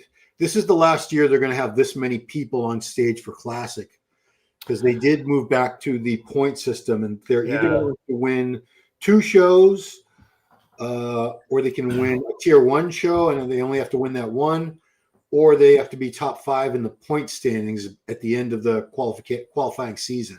Good. They had to do something. So I think this is a really good solution. It's just Jesus. No, this is Matthias Menegate. Oh, Menegate. Yeah, there's a lot of hype around this guy. The people, I think he's good. He's good. Could do with a bit more chest, but he's really good. I tell you what, there's a lot of interest around the British guy, Niall Darwin, One Punch Naz. People are thinking he could be top 6. I personally think 7th, 8th, 9th. I think he'll be top 10 because he was 11th place last year. But if you look at his structure, if he doesn't look small next to some of the other guys like De Bull and Brion and guys like that, I think he could come very, very close to the top 6. So it means there's going to be a new guy kind of moving up. Do you know what I mean? Because I think that top 5, top 6 is pretty much unless one of them. The thing is, the Classic guys very rarely mess up because they have to get weight and they have to be in condition. You very rarely see the top Classic guys ever messing up. Yeah, I mean, it's the one division I don't think I ever see anyone where I say, oh, boy, they look 6 weeks out. Yeah. I see that in 212. So 212, not so much because they have to make a weight. But open, you see that a lot. But the thing is, mate, it's harder to get a 300-pound guy shredded and full than it is a 210-pound guy, isn't it? I don't buy into that. I think that's really. I think that's an excuse. Like, what's different about it? Why can't they lose fat? What's different about them? I don't know. Like with the tall guys, the taller, heavier guys, I've seen them in a show go flat within 20 minutes. Oh, literally, they come out, but the shorter guys, the lighter guys they're the ones that like hold their peak even through a prejudging. I remember seeing, like I said, I've said many times, Dennis Wolf in 2010, he came out at the start of the prejudging and he was bursting full, and literally by the end of the bloody prejudging, he looked like his upper body looked like men's physique. It's crazy. I was like, what happened to Dennis? Because they sometimes the bigger guys, Jay Cutler said he was like that. He said, like with food, he had to be really careful. He says, because if he missed a meal or something like that, he said his body would completely flatten out, like literally within minutes, because it was that sort of sensitive. I mean, I remember Flex Lewis telling me that if he missed a meal or two, he would drop like 5 to 7 pounds. Wow. Which, I don't know if that's accurate or if he was just being a little crazy. But yeah, look at the condition this guy brings. This Niall Darwin from the UK. Let's have a look. Might be in the first call up. I mean, the first call out's going to be. Well, we know Sommerfeld, unless he really flattens out. I mean, that's what I'm anxious to see. Because what did he say? He dropped 12 pounds in the last 10 days. Was it 12 or 14? Because I know his weight limit, before was 212. But then I said to you, and I said, I think he's going to prepare for a worst case scenario, and he's going to have to come down to 204, which is exactly what he did. But the thing is, in a week, it can be done. And the thing is, if he's had a day and a half, I mean, he's probably going to fill out enough. He's going to look. I think he'll look good. I mean, to be honest, as much as I want Ruffin to win, and as good as I think Ramon is, I think Sommerfeld. And the thing is, he's got Neil in his corner, and Neil is just like, Neil's he's like a scientist. That guy, when it comes to peaking people perfectly, him and Patrick. I mean, they're the best of the best in terms of coaches. So that he's going to be watching him. Neil. Remember when he was peaking Zach Khan in 2009? He was so worried about Zach doing something he wasn't supposed to do and monitoring his physique. He had Zach sleep in his room. Him and his wife were in the bed, and Zach was on the floor. Oh my goodness! Sleeping at the floor, because it's funny because he was Zach stresses the night before shows, so he gives sleeping tablets. And it's funny because Zach went into the toilet and fell asleep on the toilet. And he was knocking on the door and he could hear Zach snoring. He opened the door. He said he was knocking on the door and he could hear Zach, but Zach actually fell asleep on the toilet. Wow. That's like this big baby on the floor, this 260-pound baby, But he said they didn't get any sleep. He said, because Zach's snoring. He said the walls were shaking. If these are new pictures and he just posted them, then he didn't lose the size and fullness that I thought he might have. Who, sorry? This is Sommerfeld. So look. Yeah. Can you see it? Nope. Oh, no, I'm sorry. I don't have it up. My bad. Yeah, so here we go. It's beautiful. Yeah. He lost a little bit of flair to his lats, but I mean, he's still. Thing is, even if he loses a bit of pop off what he had last week, I mean, he's still going to have that beautiful wide shoulder, the small waist. When he lifts his arms up, everything's going to open up. The glutes are just crazy. The condition's insane. Look at that. I mean, when do you see inner triceps like that, Ron? Like, my God, that's it. That's just crazy. Dude, that's like that's like Samir Bannout 40 years ago. Eduardo Correa, I know what you mean. Yeah, when he was do that with a tricep before he ripped it. I mean, it's just that level of. I mean, that is someone who's really, really suffered. Imagine if all the top 6 Open and Mr. Olympia guys were in that condition. I mean, it just be. Oof, good Lord. I mean, the last one we saw like that was really Phil Heath, wasn't it? Yeah. I mean, Phil was known for his triceps, clearly. Incredible. Phil was just, I mean, I saw Phil at his peak and it was mind blowing. It was just 3 hours ago that he posted. What was it? He posted this 3 hours ago. I don't know when the picture was taken. I think he's going to win, mate. I think he'll win. Unless I just, in my head, as much as I want Terrence to win, because I love him, I think Sommerfeld's probably got this, mate. Here I can see a little loss in the fullness and the roundness. Tiny bit, yeah. That he usually has in the lat spread. Yeah. But yeah, if he does, I'd be pretty surprised.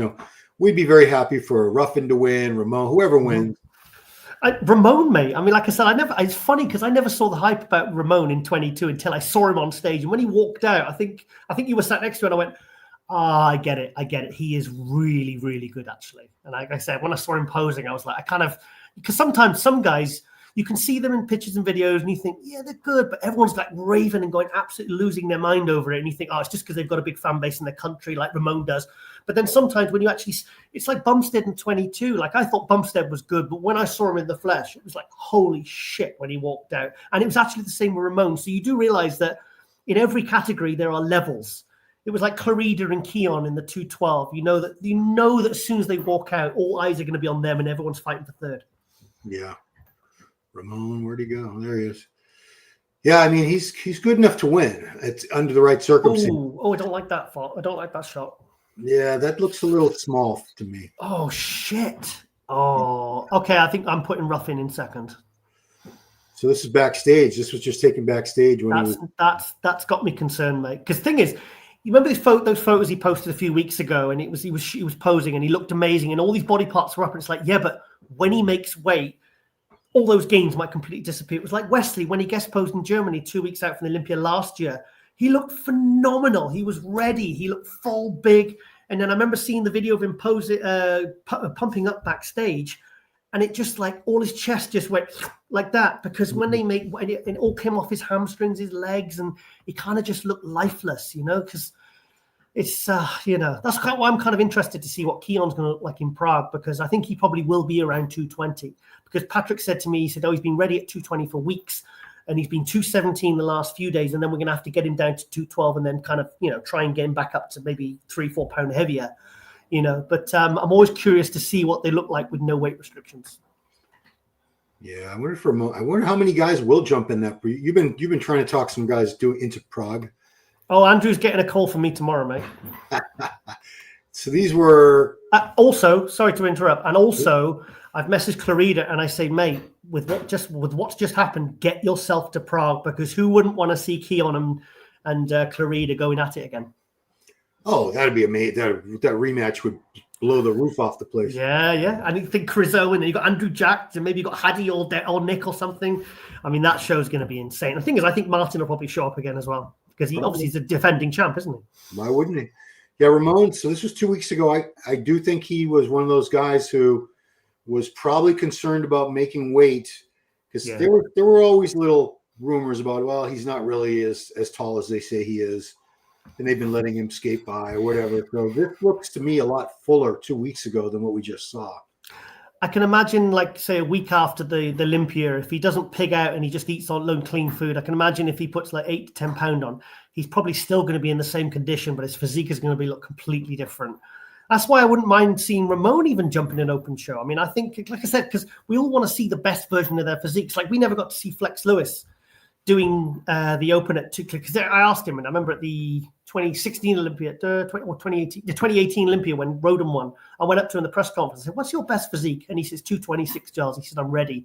He says, "I look my absolute best." He says, "And then I have to get 14 pounds off to get to 212." So we never got to see the best version of him. That's why I'm happy that Hadi and Derek and those guys went to Open, because imagine if we'd have never seen those versions. Because if you actually go back and you look at the 2021 version of Derek Lunsford, or the 2018 version, or 2019 like Korea version of 2018 version of like Hadi, you now compare it to what he looks like now.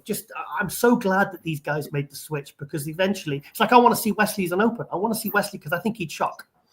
Oh, 100%. I'd like to see if he can get if making the weight was what kept his legs from growing to where they should have been. It is. I've seen his legs, mate. I've seen his legs. Okay, so that's the main. Obviously, that's what we always talked about with Wesley, was he needed more quads. From the side, his legs didn't look bad, but from the front, those quads were a liability. Yeah, you get a little baby Urs. God, it doesn't even look like the same guy, does it? I mean, it's. I like I said, I was very skeptical when he said he was going Open, and he was getting people saying, "Oh, he's going to be 30 pounds heavier." I was like, yeah, I've heard it all before, but my God, I was wrong, and I'm so happy about that. 100%. What's up now? Awesome. Let's see what's going on. Just going to check on the stream. Yeah, they're still going through, guys. It's going to be a while. Can I just run to the toilet quickly? Yeah, absolutely. Going to go to the little tiger's room. I'm going to take some. I'll put the lights on. Take some stuff from the. Go to your chat, guys. Don, I think you were. You would ask me who would. What's this say? Why don't the likes of Sass get a decent chance? Ron love you to put a comparison with Fitzwater on the screen. Sass smokes him. They rigged the hype previously. Sass doesn't smoke Martin Fitzwater. No. Sass is very good. Martin's a little better. I'm sorry. Today anyway. Under different circumstances maybe, but Martin is. Martin's been a top 4 Olympian. I know Sass won 2 shows. He's a very, very good bodybuilder, but Martin's a little higher level than he is. I miss a meal. I'm vaporized 10 pounds. Yeah, you were asking me who looked better on the second day, Donald, a while back at the Olympia traditionally. A lot of guys. I remember Phil Heath always looked better on the second day. Jake Cutler back in the day, he had a habit of looking better on the second day. Typically what happened with most of these guys, even Ronnie would do that, is they would be a little spilled overcarved or something on the first day, and then they would correct that, or their coach would correct that by probably using a diuretic, or it was a diuretic. So they would tighten up and they would always look better for the finals. I mean, I remember Ronnie almost lost the 2001, I think it was 2001 Olympia to Cutler. I think Cutler was ahead of him in the judging, and Ronnie showed up. That was the time Ronnie almost pulled out of the show. He was going to go to the emergency room that morning, but he came back that evening, the next evening, significantly tighter, and he kept his title. He's yet to get a sponsor. What's this? Giles wearing a jumper. That's actually a gasp jacket. You're asking about your tracksuit jacket, Giles. So you want to turn around and show? Oh, that diazide's really kicking in. Diazide. No, I went to and I was just checking my blood sugar as well, because I had a big shot of insulin with my Nando's after post workout, because obviously I'm diabetic, so I have to take it. So, yeah. So I'm not just, oh shit. Daboul came back and made weight, correct? There we go. Right, I'm back in the room, Ron. Yeah. Question: Michael Daboul did come back and make weight, right? He did, yes. Yeah. They gave everyone like another 2 hours grace period to come back and try again. I saw a picture of him going into the sauna and all that. And the thing is, mate, he's already very dehydrated. That was dangerous, mate. So someone thinks Sass smokes Martin Fitzwater. No, sorry. They rigged the height previously. They don't do height and weight on the open guys, so I'm not sure if you're talking about something else there. Yeah, I'm a bit confused there. Yeah, that's very confusing. There's a lot of confusing comments last night, let me tell you. Do you know what though? I think on the whole, some of the stuff I've been reading today, is pretty. The people are getting a bit better educated, I think. Like I was seeing some really obviously because I thought if I say this about Samson, am I going to get any shit for it? And I've had none, mate. I've had none. Like people are in agreement, So, oh wow, okay, he looks good. Yeah, that's some guilt. Wow, Ramon looks good, man. Yeah. Oh, Good stuff. Yes, yeah. that I take it back. He looks really fantastic. That's the best Ramon I think I've ever seen. I've never seen him in this condition, mate. Even the back looked better. Have you heard how much his contract is? I think you told me it was like $1 million or something. It's ridiculous amount of money he's on. So it's like the thing is when they, like when his tan run and he flattened out the other year, like the thing is, like if you do that at one of the big shows, it's the pressure these guys are on because yes, they have good contracts, but a lot of it is expected of him. And the thing is with Classic, it's so highly contested. If you don't deliver, like a lot of these companies, yeah, they might pay well, but they're ruthless. You fall off. Remember the magazine days and the publishing contracts. You have to place top 3 in this many shows, and if you don't, that's it. You're cut. Oh, I remember very well because a lot of the guys would get cut after like one poor showing or something. And it felt awful because it was awkward seeing them again at the next show. We were paying them and they were under contract, and I used to call them every month. And now it's like, I'm dead to them or something. Or okay, so here's Sommerfeld. He knows it. Yeah, he looks great. Oh, come on, Terrence. Where's Terrence? Come on, Terrence. Come on. Are they all a Gymshark? I don't know. No, because Beyond the Stage, he's sponsored by Gymshark now. Okay. Yes. Oh, yeah. He's holding on because people were like, Breon's out of the top 6, and I'm like, are you kidding me? Because I think he's going to be. I had him 5th or 6th coming in. Yeah, he'll be top. He's never been out of the top 5 in 9 years. Yeah. Of this contest, the Classic Physique Olympia. He's never dropped. He looks good, man, doesn't he? He looks good. And he said, I'm in the best condition I've ever been in for Classic. Logan. Yeah. I mean, he definitely looks tall. I don't want to say he's overhyped, but I didn't have him, like people had him in the top 3 and the top 5. And I personally didn't see that because you think about the top 3, Sommerfeld, Ramon, Ruff, then you got Josema, then you got Michael de Bull, then you've got Breon, and that's the 6, isn't it? Yeah. So then you got guys like Niall Darwin, and then he looks good. See, he is a little bit. He's not quite kind of as big, is he? But he looks bloody good. He looks really good. My neighbor's mowing his lawn. I thought that. Yeah, I mean, he's definitely been fuller at the Arnold and even the Olympia last year, but he didn't lose much. I don't think it's going to be enough to knock him out. If anything, I think his legs have lost a bit of pop, but I think it actually gives him I think it gives him better symmetry. I mean, he's dug out. He's in great shape. Here's some more. Another look at Logan.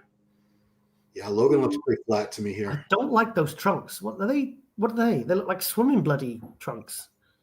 Yeah, he looks good. He looks good. He looks good. I mean, to me, the looks great. Look at that. Yeah, but only in the glutes, mate. But look at the upper body. The arms look really small. Maybe do you see that video of him flexing his tricep the other day? No. It was like, honestly, his arms didn't look. They look small, mate. I think he really needs to bring those arms up, mate. I just don't. I always thought he had great arms. Really? No. Yeah, Ramon Dino. Could Ramon win it? I don't know. He looks pretty damn good to me. I tell you what. I want to see Ramon and Sommerfeld next to each other. Where's bloody Ruffin, mate? Come on, let's see Ruffin. I don't know if he's come out yet. I don't think he has. Oh God, Ramon looks fantastic. I mean, I'm looking at the. They're still going through the guys, and he's toward the end. He's R. He's going to be one of the last. Ramon or Sommerfeld, mate. I'm telling you, Ramon could win this. What are they doing? I think I've just got the keys to the city, keys to Brazil by me saying that. But I mean it, like genuinely. Well, you got the Hadi fans, on there because you. Yeah, I could go to Brazil or around on my next holiday now because there's a couple of times when I've said critique the shoulders and stuff like that. It's like the comments you get and some of the DMs you get, you're like, that. Man, these guys are just crazy, man. If you disagree with them or say their guy's not going to win everything, and You know, it's Maybe these they don't guys like are they're pretty intense. You know, Brazilian Iranian fans. I love them, but I say like I'm criticizing it, but I mean I mean it tongue in cheek really, because I think it's great that these fans are so passionate, you know. But from us, we're objective. We don't care where you're from or whether we know you, or whether we like you, whether we don't like you. You know, we look at what we see. You know, like I'm a British guy, and I'm not saying that Samson's going to win it outright, you know, because he's clearly not. Right. This is. Is that the British guy? He is. It's his debut. He is Yemi Adeliofoy. Adelfoy. I'm mutilating his name, so my bad. Sorry about that. Good. Looks really good. Nice structure. Thing is with Classic, you've got to have a good structure. And if you've got a good genetic structure, you know, you're halfway there really. Because like I said, you're going to be up against guys the same height, the same size, the same level of development, the same condition. Everyone's going to be conditioned. Everyone's going to be, you know, near their cap. Oh wow, look at that. That's amazing. That's amazing. Interesting. Suki's doing a good job, man, on the Beyond the Stage. He's done a really, really good job on the coverage. I was messaging him today. I said, mate, I know how much work goes into covering these Olympias. You get 3-4 hours sleep a night if you're lucky. You know, trying to grab food, running back and forth to the bathroom if you're lucky, once or twice a day. We've done, how many Olympias have we done together in Arnold Classics? You know, it's bloody hard work. Andrea looked really good. That was her 6th title. Ron, I think that is, along with peak Ronnie, Sydney Gillen, and peak Phil Heath, I think she's one of the most dominant Olympic champions ever. Oh, absolutely. So Keon winner, Andrea, is that Shelley? Wearing Lauren's, that's Shelley in the fitness. That's wearing Lauren's, she was wearing Lauren's jewelry in her shoes that she sponsored it with in the physique round. Right on. And I can't. Do you know what? She didn't even qualify the other year, and she was 5th last year. Huh. And look at that, because she moved to America a few years ago, and you know, it's a huge jump and it's a huge leap of faith, isn't it? So to go from that to winning the Olympia, I mean, I was so happy for Rhea and Shelley. It's incredible, and a new wellness champion as well. I don't know her name. I'm the worst. She won the Arnold. I don't know her name, but she won the Arnold. We can look it up, but and Natalia, wow. Yeah, got it back. Going back and forth between her and Viegas, back and forth. Did Sarah win it 3 times in a row? Yeah, 3 or 4, something like that, isn't it? She's won it 3 or 4, and then, like I said, they've been going back and forth. You know, like kind of like Keon and Sean, really. You know, it's this rivalry or whatever you want to call it. But you know, like Viegas could win it next year, and vice versa, But fantastic. It was a bit of a new top 5 there as well. A couple of names I didn't recognize, but nice to see new blood coming into the top 5 in any Olympia category. Cool. Where is this? Sorry. Judging. Oh, there it is. Okay, I lost my tab there. Do you know what, Ron? I love this shit, mate. Don't you? I do. I get bloody love this shit. I love it. Like I said, this is the most pumped I've been for Olympia since 2010. Because I remember when Rami won it, and I remember staying up all night, and me and Lauren were in the studio watching it here on this TV screen. And I remember we went to bed at like 7, 8 in the morning and stuff. And I remember the next day where it was like coming from a 5-Finger Death Punch or a Slipknot concert. You're just on a high. You're just on this like buzz.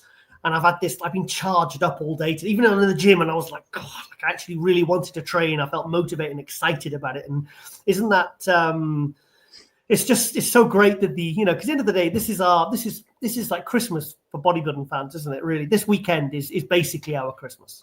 Oh, 100%. I need to run to the bathroom for like 40 seconds because they haven't started judging. So you're just gonna have to keep people entertained for about. I'm gonna tell people all your secrets, Ron. Do it. Yeah, Coelho looks really good. Looks really good, actually. So I don't know what she's done to improve her physique, actually, but she looks really, really good. So yeah, guys, just give us some comments, give us some feedback, and what you'd like to see, what you'd like to know.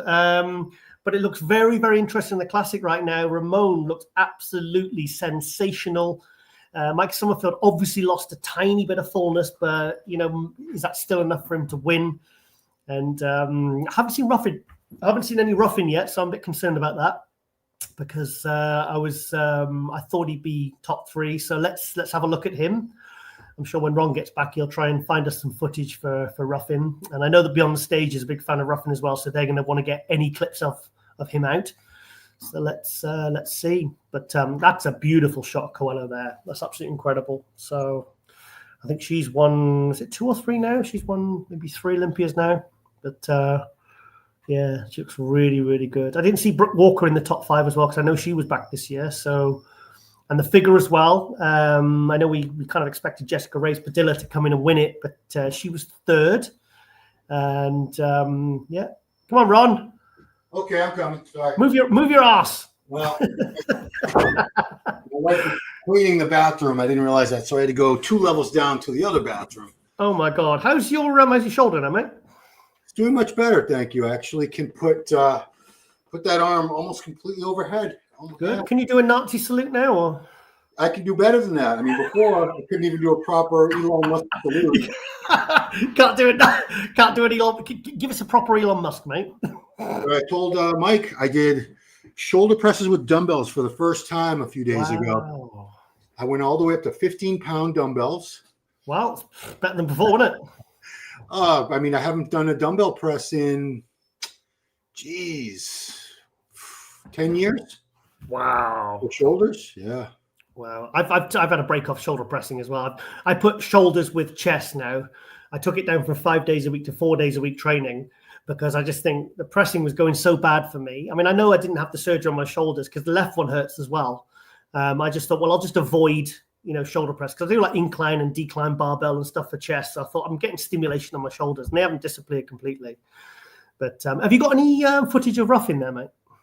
I have not seen any. Let me Come on, Ron. You can't keep me in suspenders, mate. I'm trying. Suspenders. StreamYard. So let's go to better lighting in here. Go to this. Any questions coming up or anything like that from anyone?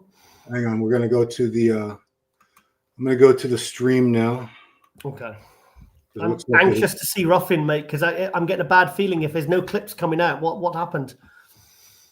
All right, so they're all on. He's got to be top 3. He's got to be top 3. Let's have a look. I can't see shit here, mate. Can't see. Well, it's a wide shot. So there's Ruffin, Mike, Logan. Yeah, Logan's there. Good. There we go. So that's a little more clear. So you see, is that who's that guy on the left? Abel. I should know his name, but I see Ramon, Mike, Terrence, Josema. And sorry, that's Josema on the left. Yeah. Mike in the middle. Mike and Terrence in the middle. Mike's lost size, hasn't he? By dropping, obviously dropping from that 212 limit to the 204. Because Ian Valier told me Mike weighed in 202.4, so he was way under. Well, not way under, but he was well under 204. So they really, really must have cut the water and everything really, really hard. So that must have been do you know what? That must have been a really horrible week for Mike. I know they gave him shit for not doing the interview, which he said he came back for. But I mean, imagine the stress and the pressure and everything on, you're constantly on social media, reading the comments and, worrying about not making weight, worrying about what your height's going to be. That must have been bloody awful for him. Yeah. I tell you what, Ramon, man. I think he's looking what we say is the mutts nuts. The mutts nuts. Yeah, Ramon. The D's B's. There we go. See, every other time I pause it comes in nice and clear. I mean, Josema's condition is just bonkers, isn't it? Well, nobody beats him on the condition. So, still a kid. He's 23. 23. Wow. I've got tiger pants older than that. Tiger pants. Okay, so that is. I don't know who that is next to Mike. I can't really tell. Honestly, I can't see. That's from what I'm looking at now. That's just too difficult to tell. Let me see how it looks on the StreamYard. I'd have to have a separate screen, maybe on the TV here in the studio, and to be able to watch it. But I'm literally going off what you're bringing up here, mate. So I'm going to have to take your lead on this one, mate. Well, they had Mike in the middle, Mike and Terrence in the middle. I didn't see them moving. Terrence second, maybe. No, I think Ramon's looking sensational, mate. Yeah, what I'm gonna do is stop sharing it for a second just so I can get a clear shot.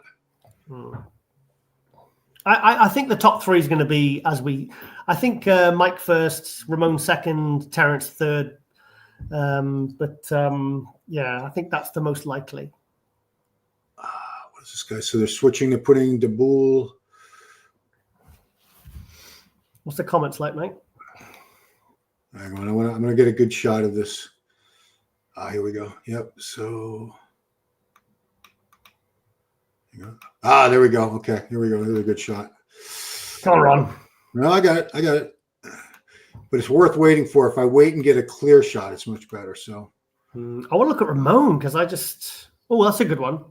Yeah. So that's Dabul and Hosema in the middle. There's Niall on second from the right. Niall Darwin. I can't remember this guy's name on the left. Dabul. Is it Eric Abalon? Is that him? I don't know. I don't recognize him, mate. Like I said, it's hard to see on the screen. But Niall Darwin looks good. He's is that? Oh, it's not Fabian on the right, is it? No. I thought it was. No, it's not. It's not. No. Okay. Oh, it's going to be tough. This classic. Imagine even with like those 10 guys, still 53 guys up there. They're all going to be in condition. Yeah. Let's see.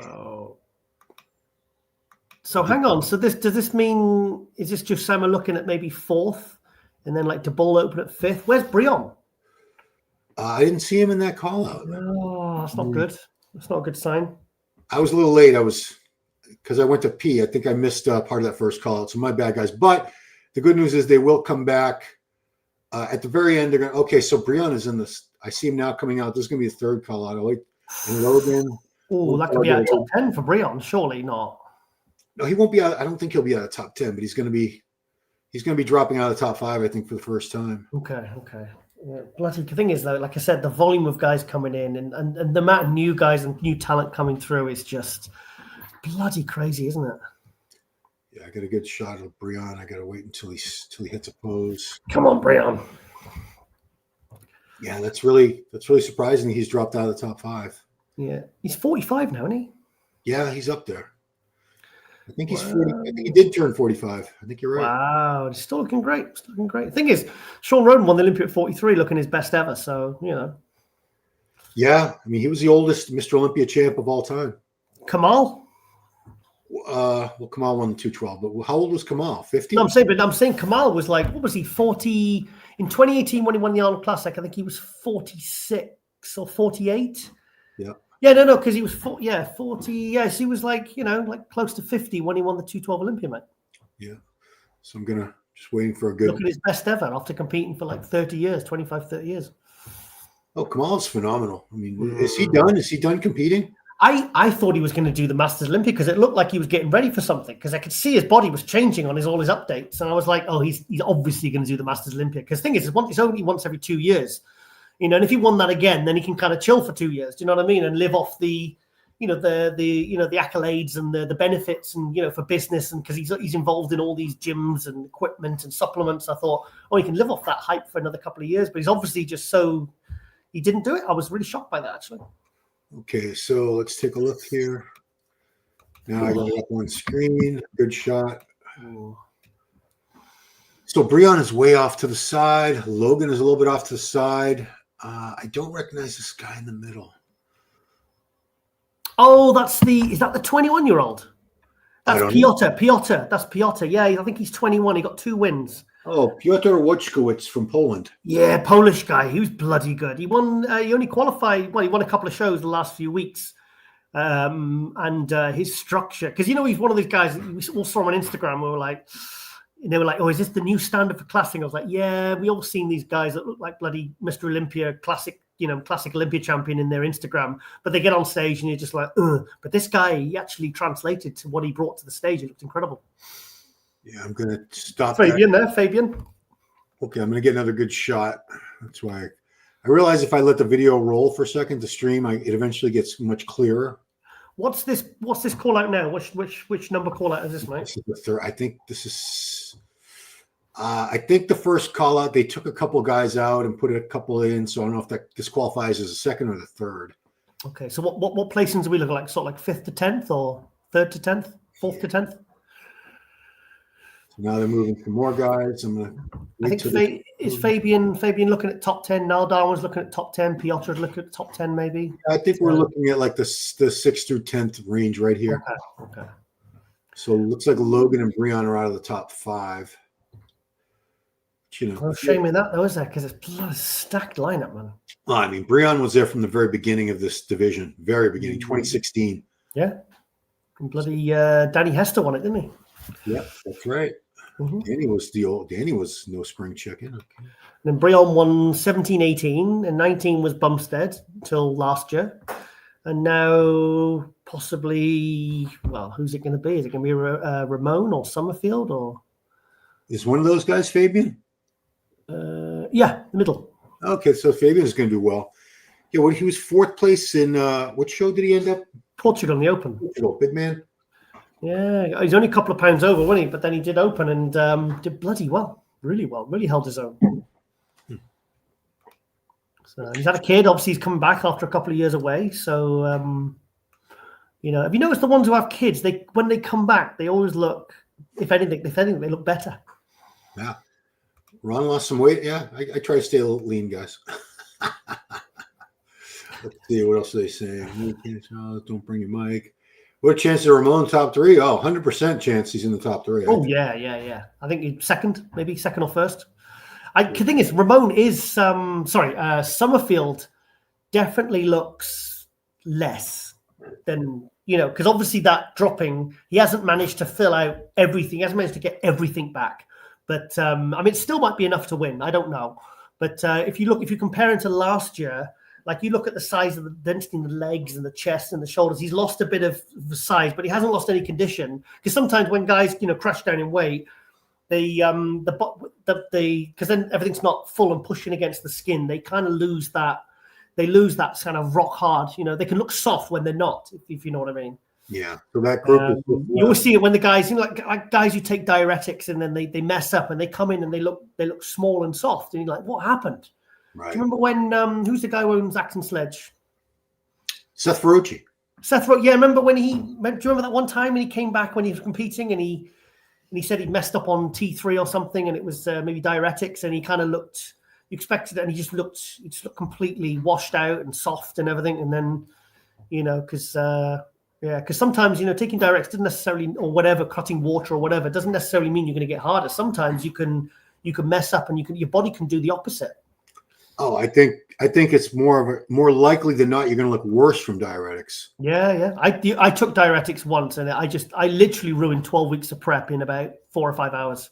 Yeah. I was peeing and I was dry as a bone.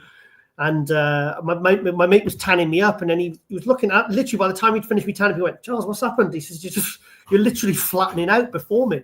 And I was like, "I know, I can't stop going to the toilet. I haven't drank anything." And I said, "I'm thirsty and I've got a headache and I feel like shit. My eyes are sinking into my head." Yeah. And then I could see my body just like literally like the intramuscular water was just all going, because all the subcutaneous water had all gone. And then where does it take it next? It takes it from the muscle, and you literally deflate. You're deflating before your eyes. And 12 weeks of prep just literally goes down the toilet.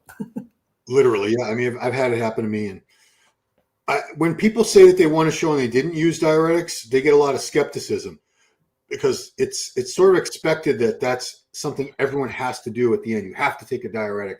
I didn't. I used it once out of 14 shows and I regretted it. And I'll be honest, it took me 6 weeks before I could start training again after that. And my body was that messed up by it. I tried, because I went to Cyprus to my dad's house when he was living over there. And I remember trying to, because I like training when I'm on holiday, especially when I'm in condition. And I remember going to the gym and there was nothing happening. My body was so depleted. Wow. So I stopped training and I didn't start back training for another 5-6 weeks. My body was just completely, it ripped that much out of my body. I never did it again. But you saw how I looked in my first ever show, mate, and I did that without diuretics. Yeah, and people wouldn't believe you, I'm sure, if you said that. Yeah. I said no diuretics, no coach, no cardio. And I was drinking white wine on my diet and having cottage cheese, protein bars. And before that, I'd never even had abs. So it proves that there's more than one way to skin a tiger. So I'm waiting for this to settle, but they're on like the 4th or 5th call out at this point. I mean, if you can only fit 6 guys on stage for one call out, it's going to take a while to get through everybody. How's this for a plot twist? Chris Bumstead jumps on stage and wins. I think he's done. Yeah. Do you think he'll come back? Do you think he'll come back in the Open? Yeah, I think so. I do. I think potentially. I know he's with Gymshark. He's got. I mean, he's just that guy is just a literal superstar. Do you think maybe if his engagement starts dropping in maybe another year or so, people get bored of the whole family shots and all that, and then they're moving on to the next guy or the Sam Suleks or the Sommerfelds or the Ruffins or whatever, and the interest starts to drop off. Maybe his kind of his stock and his value, maybe he feels is starting to drop. I think maybe he might consider competing again. Because the thing is, he's an athlete, he's young, and I think he'll come back. Because the thing is, mate, I was in Prague, mate, and I had him beating Martin. And Martin was like, arguably third in the Olympia, and Tabani looked so good as an open. And that was only 4 weeks after he'd done Classic, so he didn't have a chance to really prep as a proper open guy. And at 2:48, mate, he looked incredible. It was a sight to see, mate. I've got to be honest. I mean, I think what's going to happen with Chris, my guess is that he's going to get bored of. He's an athlete. He's a competitor. I know he's got a lot of things going on with his business ventures and all that, but he's deep down. He's going to miss the stage. He's going to miss the whole prep and all that, and being up there with the guys and the lights and the crowd. It's intoxicating. So I think that's what's going to draw him back. He's just going to miss competing that much. Bonac, a couple of years ago, he said he thought he was done, and then he didn't. There was one year when he missed it was either Olympia or one of the big shows, and basically he kind of almost took a year out, and he said he really missed being on prep. He said he really, really missed it. He really missed it. And then, so Ramon Dino, do you know what? I mean, from what I've seen, the limited of what you've just shown me here, Ramon Dino is on, and I think he looks absolutely freaking amazing. And the thing is it, I mean, it was close. It's close between, with him and Sommerfeld. Sommerfeld has lost a bit of pop to his physique, but it might be enough for Ramon to take him. I want to say obrigado to Goiano, bravo. I don't know. That's 5, whatever the monetary unit is in Brazil. I don't know. Rupees? No, rupees is India. Do I get half, Ron? Yeah, absolutely.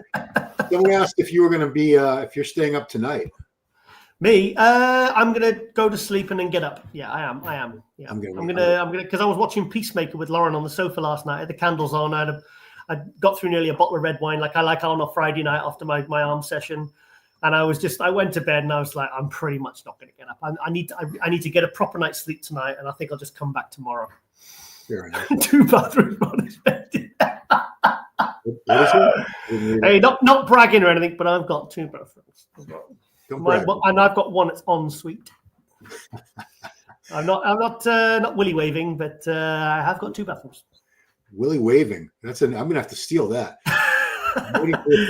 Okay, here we go. So yeah, just to suspect. So Alex Cambernero's in this call out. I think this is like good. Masters Olympia champion twice. Yeah, I mean I wish I got a chance to see him next to the top guys, because he was a very top open. We call it open. A top classic physique guy.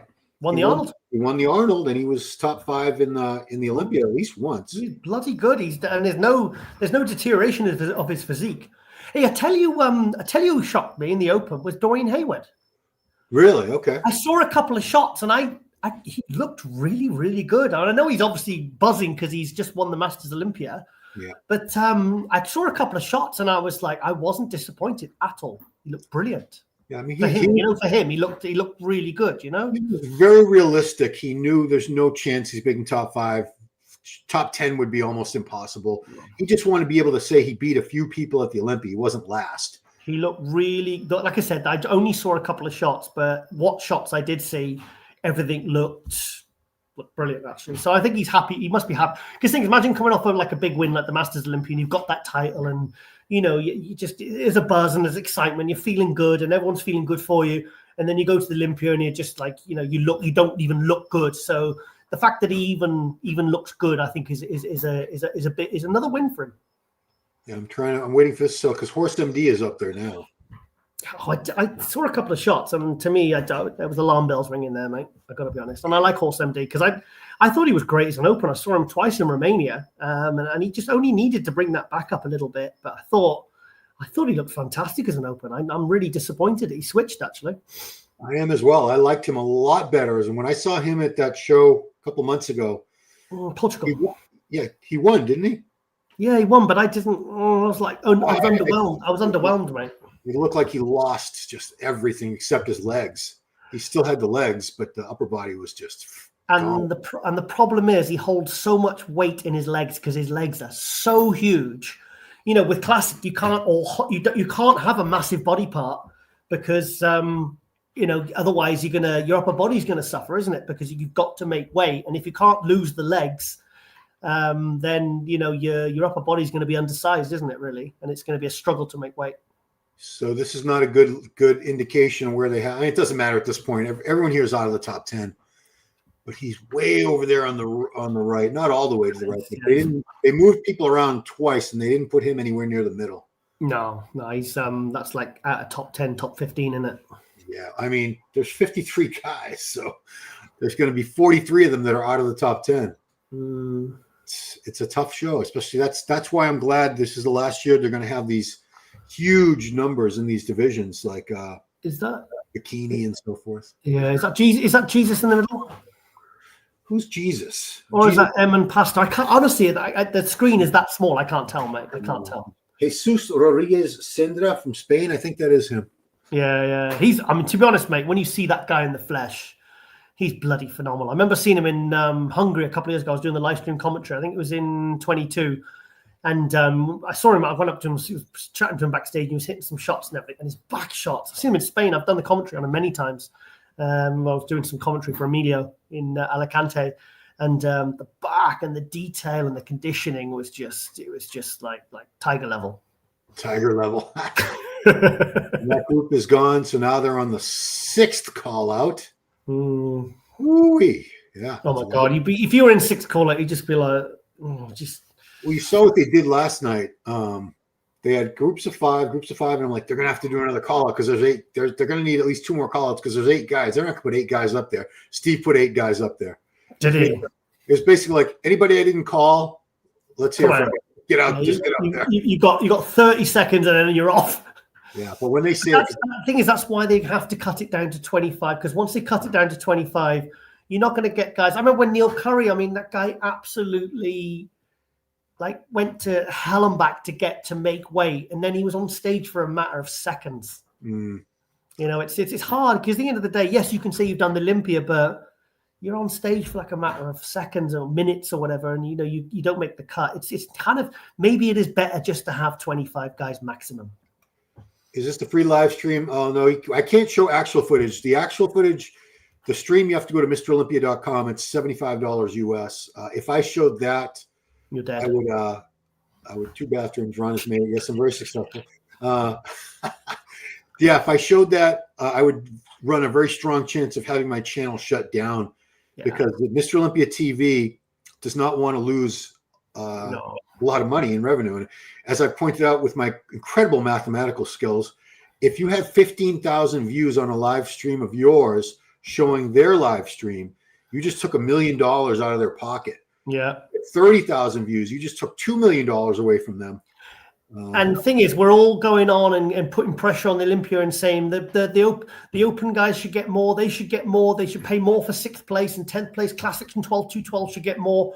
But this is where that money comes from. It comes from the live stream revenue. So if you want to support the athletes, you want to support the Olympia, you want to support bodybuilding, just buy the bloody live stream and don't try and, you know, because I think it's once a year. Because I remember I used to catch trains and buses to go to like the Weeder shop in Cardiff in Wales when I was a teenager to go buy the VHS, and that was 2 months after. Now you've got it live, you know. So don't be shy about spending a few dollars because it's you know. So when you moan about we want Figure to get more prize money, like that's where this money comes from. It all comes from that pot that it generates. That's where the money comes from. Well, you just said that the prize money last year was in doubt until the very last minute. Yeah, Jake and his crew were looking at the revenue that they had got from the pay-per-view.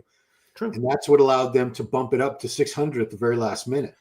So the more people that sign up to this now, if those 15,000 people, then you've just added potentially another $1 million to the purse. That means that it basically goes to all those athletes. So we're all, you know, at the end of the day, we're all in this together. We're all in this industry, you know, and it's we all want to see the best for everyone. We want to see everyone come home with more money. The more money, the better. The better for the athletes. That's what I say. Now, you asked a question about this guy who's, I guess, probably the Sikh religion where you have to wear the turban. Yeah. But when they did his height, I don't know how much that would have added. But I think with that religion, I don't think you can take that off. I think it's against the religion. That's what I heard. Yeah, that's what I heard, mate. That's what I heard. But maybe they pushed it down, or maybe they asked him to move it or something so they could. It's not that. It's fabric. I mean, they look at Breon's, how much hair Breon has, and I saw. Yeah, no, they did. I saw the picture of Breon, and they had it on his scalp. They had the thing literally cutting through his hair. So they did it right, mate. They did it right. Right on. So good job. I think that's Mahmoud Al-Dura, former 212. Oh yeah, way over on the right. Yeah, looks good. It's good. I mean, I liked him better as a 212.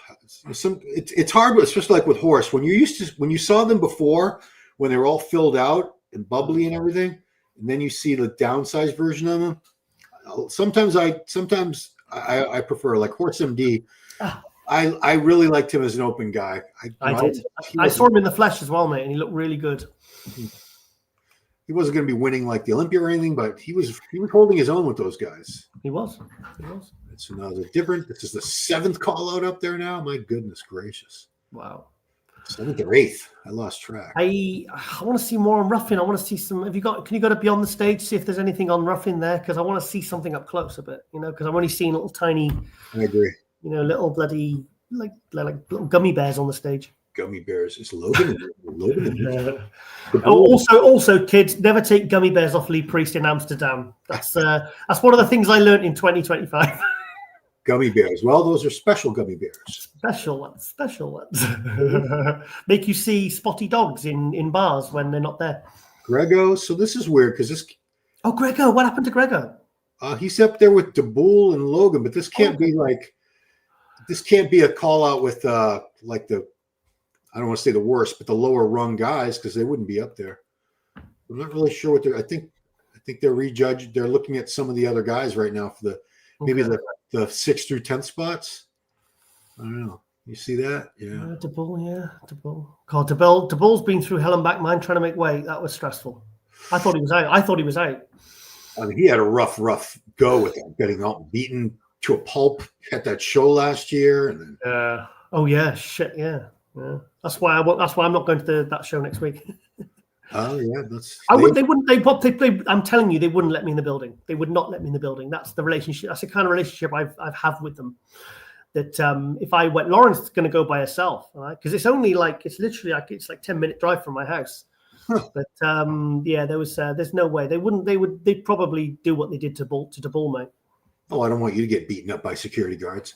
So we got Grego there. We got DeBoule in the middle. I see Logan over there. Yeah, this must be. I'm just going to throw it out. I bet this is the second to last call out. I bet after this they're going to bring out Sommerfeld and Ruffin and Hosanna. Yeah. I think this is looking at like either fourth through 10th or 5th through 10th, something like that. The final call out for me is more exciting than the first. Oh, 100%, because then this is it. This is coming down to these 3, 4, whatever guys. It's really cool when it's a 2-man call out. Yeah. They didn't do that in the Open, did they? No. I thought they were going to do 4. Do you know why? I think it's because they don't even. I don't think they know yet. I think they've decided who the top 2 is. I think it's that close. Yeah, I agree. I don't think they know. Plus, I'll tell you why I think. It's just popped into my head. I think it's because they know Samson's not top 2, and they didn't want to do that to the current Olympia champion because he could be 3rd. I think I've personally got him 4th. But I think if they'd have done that, if they'd have brought Derek and Hadi out, then I think we know. And the thing is, Samson always looks better on the second day anyway. But maybe they're just trying to give him that chance to try and pull it out of the bag because he might really improve and maybe say Derek's first, maybe beat Hadi. I don't know, but that's what's your feeling? Why do you think they didn't do the 2-man call out, mate? I think it's the same as even if they probably do have it between Hadi and Derek like we do, I don't think it would have been. Maybe they would have considered disrespectful to do a 2-man call. Samson's not there. Yeah, but then again, it's the Olympia. I know we don't have. Gone are the days now of peak Ronnie, peak Dorian, peak Phil Heath, where there's a dominant champion. Like Jay Cutler walking out in 2009. Those days are gone now. I think now we've got. we've had a different Mr. Olympia every year for since 2021. Rami 7.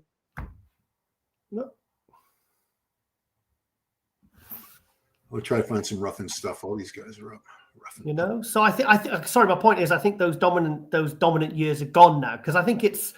I know Samson wasn't very happy with me because he blocked me actually around the time when the same week that I said on a couple of Instagram posts, I said there's 4 guys that could win the Olympia this year, and then a couple of days later I got blocked. Wow. Yeah. Oh boy. After supporting the guy and promoting him endlessly and getting him front cover on MD, interview with Ronnie, writing articles, putting on in my column, and but you say one thing they don't like and that's it, you're cut. I've been through that myself with many athletes over the years. It's sad, isn't it? It's really sad. Sad. I mean, they want cheerleaders, and a lot of them just very thin skin, just can't. Don't criticize me. I can't stand that. I can't stand that because, thing is, if your intent is good and you're saying a comment, and thing is, like I said, guys, Kerith got a bit upset with me the other day saying I had him 4th in the 212, and it's like, look, you haven't been on stage yet. We don't know what you're going to look like, and I said I'm asking my prediction. And it's like, that Tyler and all the judges and Steve Weinberger aren't looking and saying, hey, do you see what Giles said? I think that's okay. That's how we're going to go with the judging. That's who we call out because Giles says Kerith's 4th. So we need to put him 4th. So it's like, what we say has no bearing. And, and things like, Urs can happen and stuff like that. It's don't get too stressed about it, guys. And the thing is, no one's happier than myself than when I'm proved wrong. Because when Urs did that, I was thinking Urs is going to be 8th. And then he ended up winning it and winning Germany. And, it's like, I love all that because it means then the sport isn't predictable. And that's what makes the sport exciting for me. Yeah, where's Logan? Logan was not in that first group. He's probably somewhere around the 7th through 10th. But that's good. That's how I had him in the run-up, mate. I think he really likes arms for me, man, and back. Miss it because I did have to go to the bathroom. So last night I had to go twice during the stream. I mean, I should dehydrate, but then I'd be wouldn't be able. My cotton mouth, I wouldn't be able to talk. Yes, Donald Pump said this is a good joke. I heard they'll replace the Jesus statue with Ramon if they win. That was a good one. Do you know what? I wouldn't be shocked. I wouldn't be shocked. What else is going on with those guys? Okay, see what's going on now. I mean, they've got a bloody Hadi statue in Iran. That's true. You know what? I mean, we kind of make fun of the Iranian fans and all the Brazilian fans, but I think that's wonderful, mate. I mean, like I said, all joking aside, and all sort of trying to wind them up and everything. I think that's, and like I said, they are intense. But you know what? It's more positive than it is negative, I think. So here's a 2-man call out. This is crazy. Let's have a look. There's a 2-man call out. So look at this. This is Hosema and Niall. That's for 4th and 5th, isn't it? It must be. So that tells you Mike, Ruffin, and Ramon. That's your top 3. I mean, this is 4th and 5th. People were saying to me that they think Niall Darwin will be top 5, and I says no. I think you've got you got Josema, you got Michael de Bull, you got Brion, but it looks like he's beaten Brion, and it looks like he's beaten. Who did I just say? De Bull looks like he's beaten them both. So fair play on Niall Darwin, and he's a Brit. I mean, British are doing very well. Yeah, we're doing all right. Yeah, doing all right. I'd like to say I've had some hand in that. Okay, so coming out now is Ruffin, Sommerfeld, and Ramon. Come on, Ruffin. I think I'm going to stick with my original predictions. I think Sommerfeld 1st, Ramon 2nd, and Terrence 3rd. But let's have a look at Ramon because, what you showed me before, that was like an OMG moment. Okay. OMFG. OMFG. All right, so. Quite been going for 2 hours now, Ron. Look at that. Oh, look at Ruffin. Oh my God, has he won it? I like Ruffin. Yeah. Oh mate, I am celebrating tonight if Ruffin wins because Ruffin. I mean, I did the tour with him in May, and I love him so much, mate. He's such a cool guy. Honestly, mate, Ronnie, of course, I love touring with Ronnie. But Terrence and Andrew Jack, mate, where they were they were just the easiest going guys to deal with on the tours. They were a real pleasure to tour with, mate. Absolutely amazing. And I would definitely do another one with them, especially if Ruffin wins. I mean, I'd like to do a multi-country tour with Ruffin. Okay. So it was just a really just lovely guy, ex-military as well. Yeah. Holy shit, he does look better than me. Does I'd have him beating Mike. Oh, come on, Ruffin! Oh my god! It's only 2 poses, I know, but still. Come on, Ruffin. So the next one. Oh, now they've moved Mike to the middle. I'm gonna wait until they hit a different pose. Oh, God, I'm tense now. I'm tense. For all the marbles. Come on, Ruffin. I mean, oh man. I mean, Ruffin was in my gym back in May, and he was, like I said, he went down to the end room. There's like a room where they do, they push the sled thing. Yep. And they got all the CrossFit shit. And he was there, and he was right in the end, his little tripod thing with little camera and stuff, and he was right in front of the main mirror, which I like to sometimes hit shots in. And he kind of stands there relaxed, and he kind of looks small, and he doesn't look huge and round. And then as soon as he lifts his arms up, like those top guys, you can see them like in 1 minute, and then you blink, and they just transform. Ron, what you thinking, mate? I think I still like Ruffin for the win. I mean, me too. I think Sommerfeld has lost a bit of pop, hasn't he? Yeah, Ramon looks really good too. He does. This is a tough top 3. Very tough. But the thing is, don't forget, this is not bodybuilding. This is classic, and I think it does, and it should be judged differently. Because I said to you, when Joe Sammer and Ruffin went against each other in Pittsburgh and New York, I said, if this is judged as bodybuilding, Joe Sammer wins. But if it's judged as classic, Ruffin wins. And I have to have faith because Ruffin won both. Yeah. Well, Mystic Tiger usually strikes pretty well. All right, so now Ramon. Strikes true. Ramon Dino. I'll get my crystal balls out in a minute. There we go. First screen. Okay. Come on, Rob. Give it to me. Geez. So I don't want to lose. It's tough, isn't it? It's really tough. But I don't want to lose a Brazilian fan. So I want to say Ramon for the win, but I'd still like Terrence. But then look at Sommerfeld there, mate. That's a great shot. Sommerfeld's drawing the eye in that one, mate.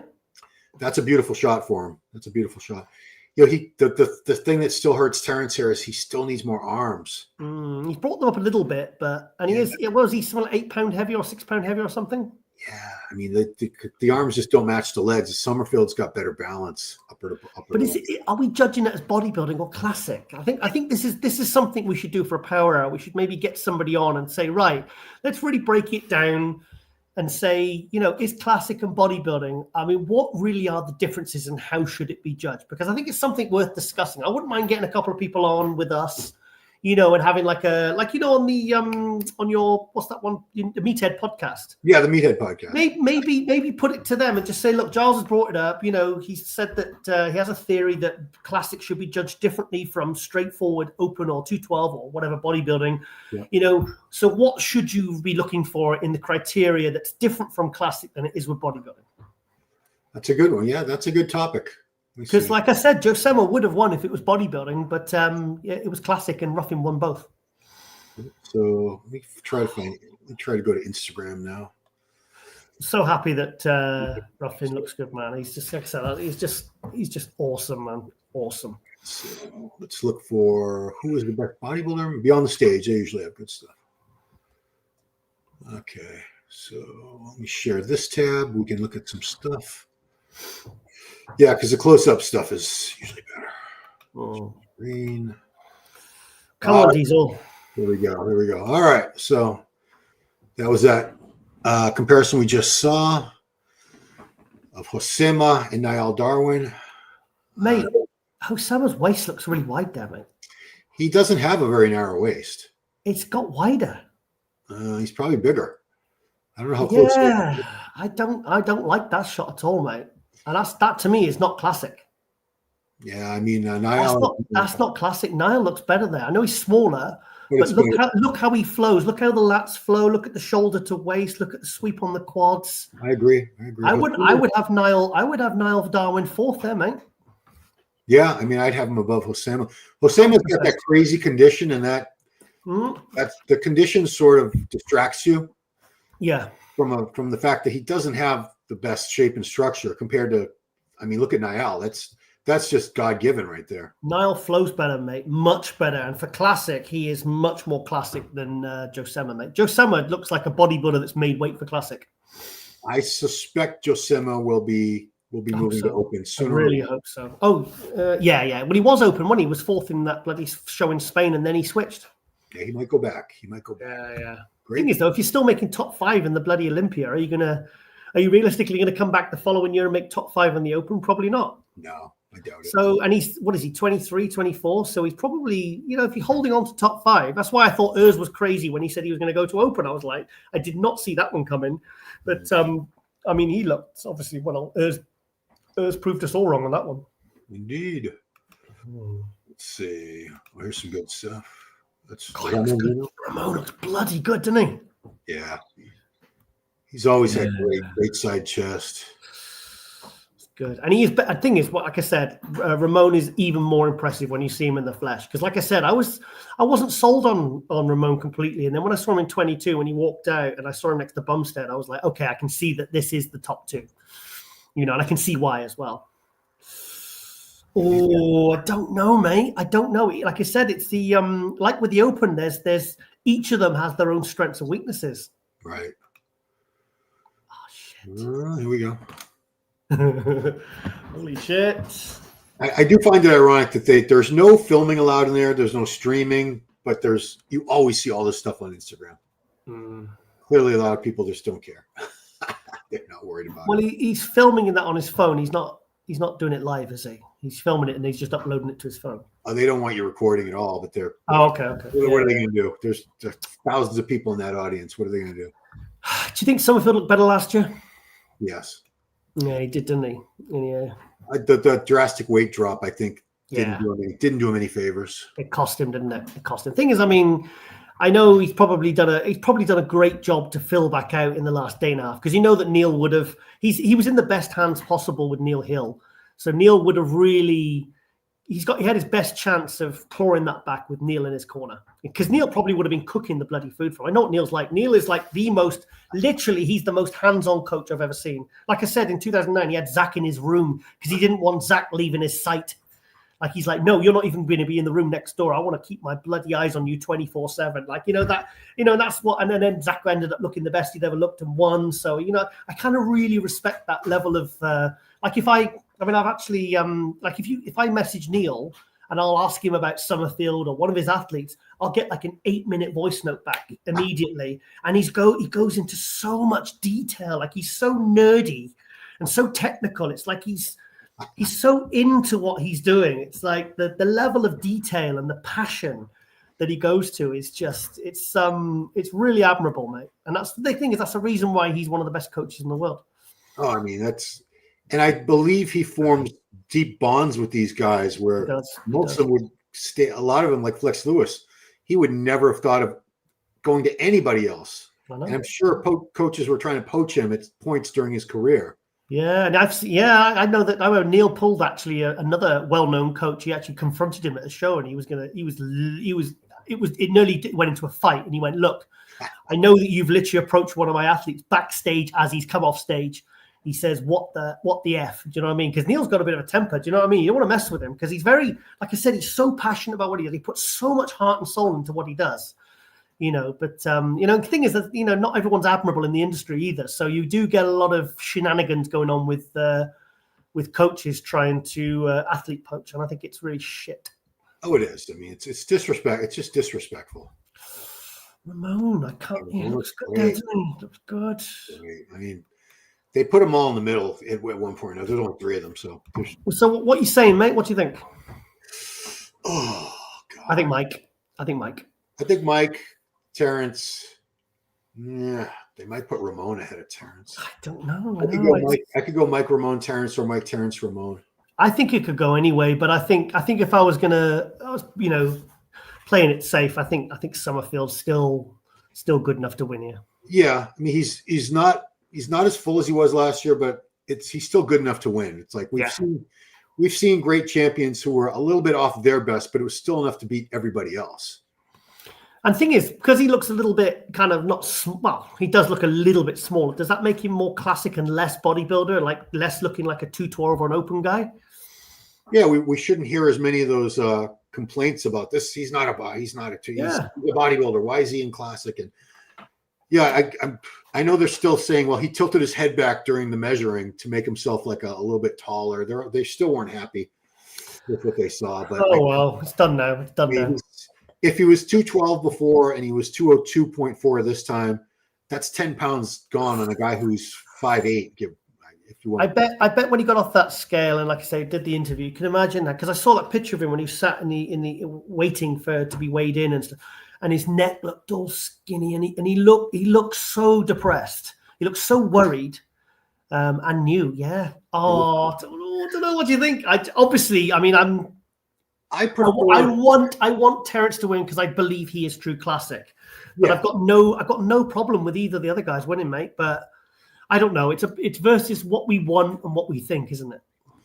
Yeah, I mean, if you're a real purist of classic physique and you think that they should have a very different look from 212 and open, then Terrence has that. You know, Terrence, and the posing routine is going to be just fire. It's going to be mind blowing, isn't it?